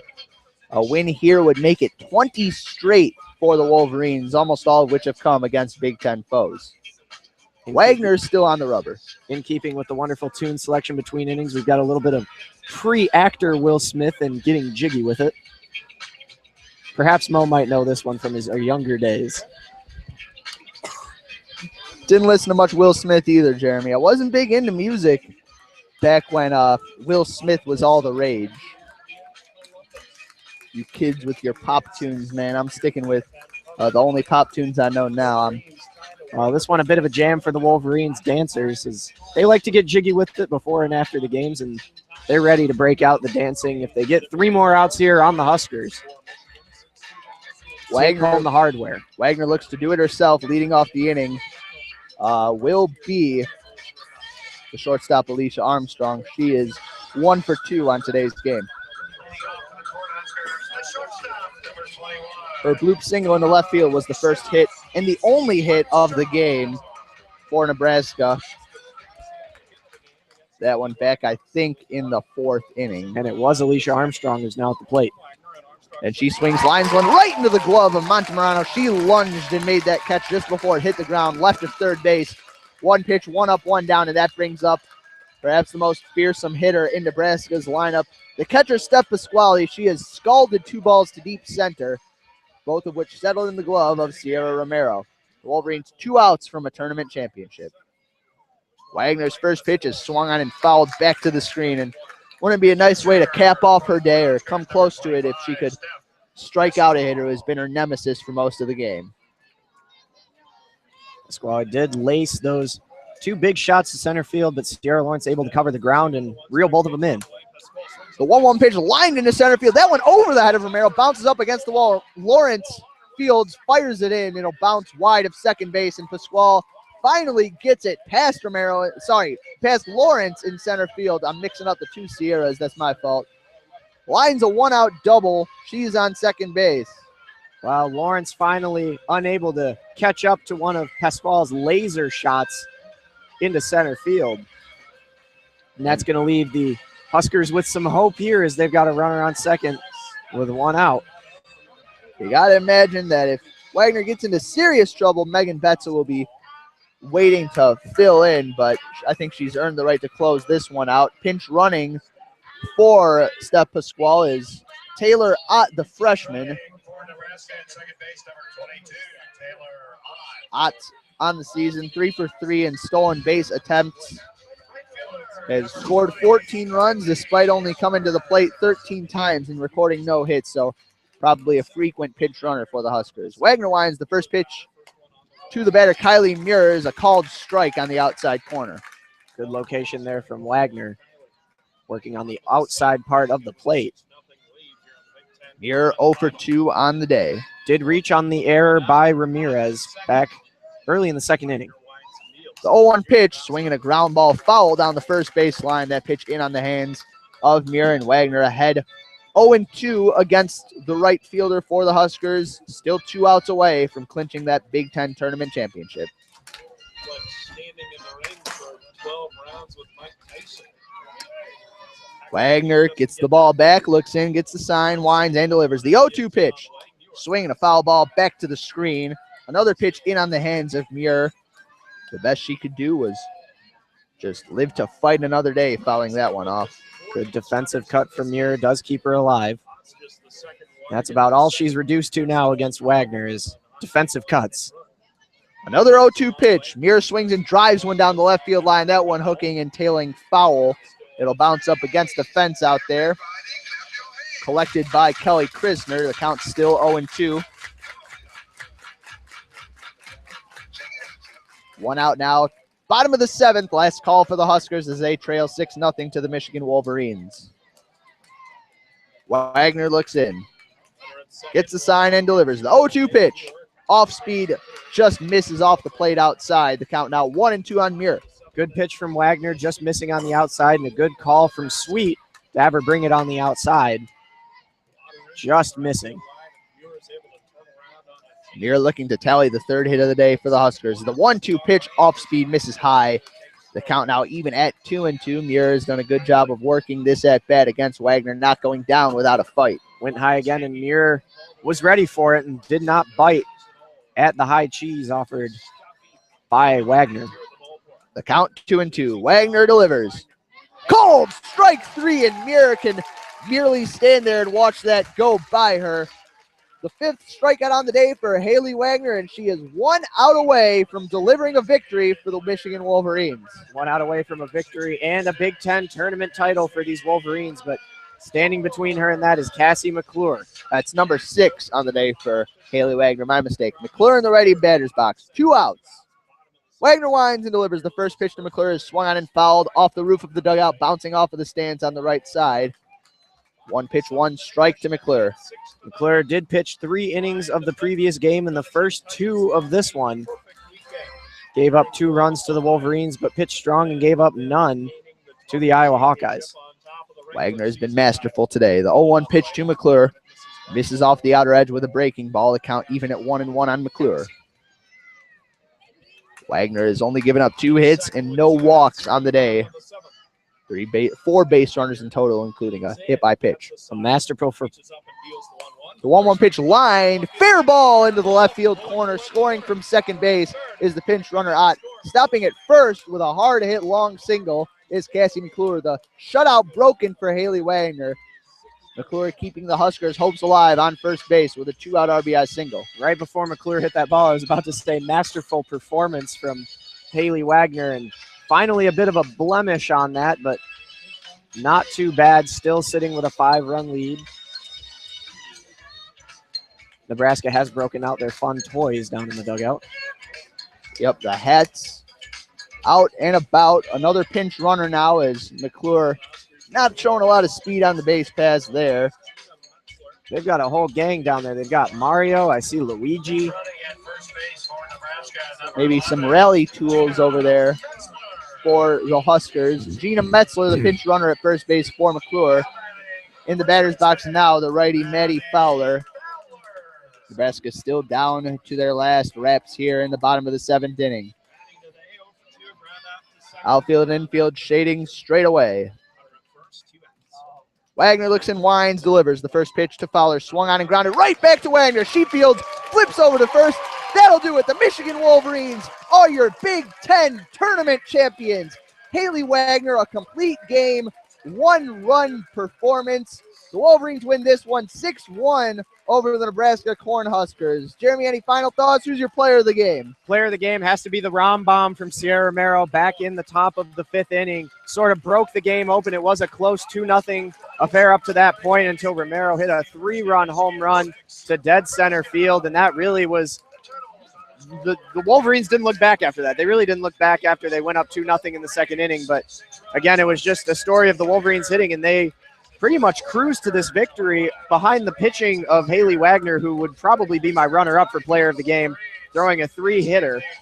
And just masterful performance all around from the Wolverines. They were the favorites to take this tournament, and they've done exactly that, and they now head to the NCAA tournament with a little bit of hardware in hand.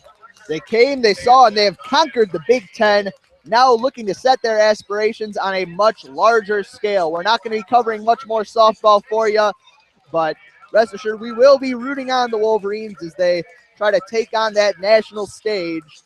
The final here from Buckeye Stadium, a 6-1 Wolverines victory. They have executed great pitching and timely hitting throughout the tournament, but that's all we're going to have for you from Columbus. Thank you so much for tuning into our coverage of the Big Ten softball tournament from Buckeye Stadium in Columbus, Ohio. And for Jeremy Parks, I'm Morris Fabry, wishing you a good night and a go blue.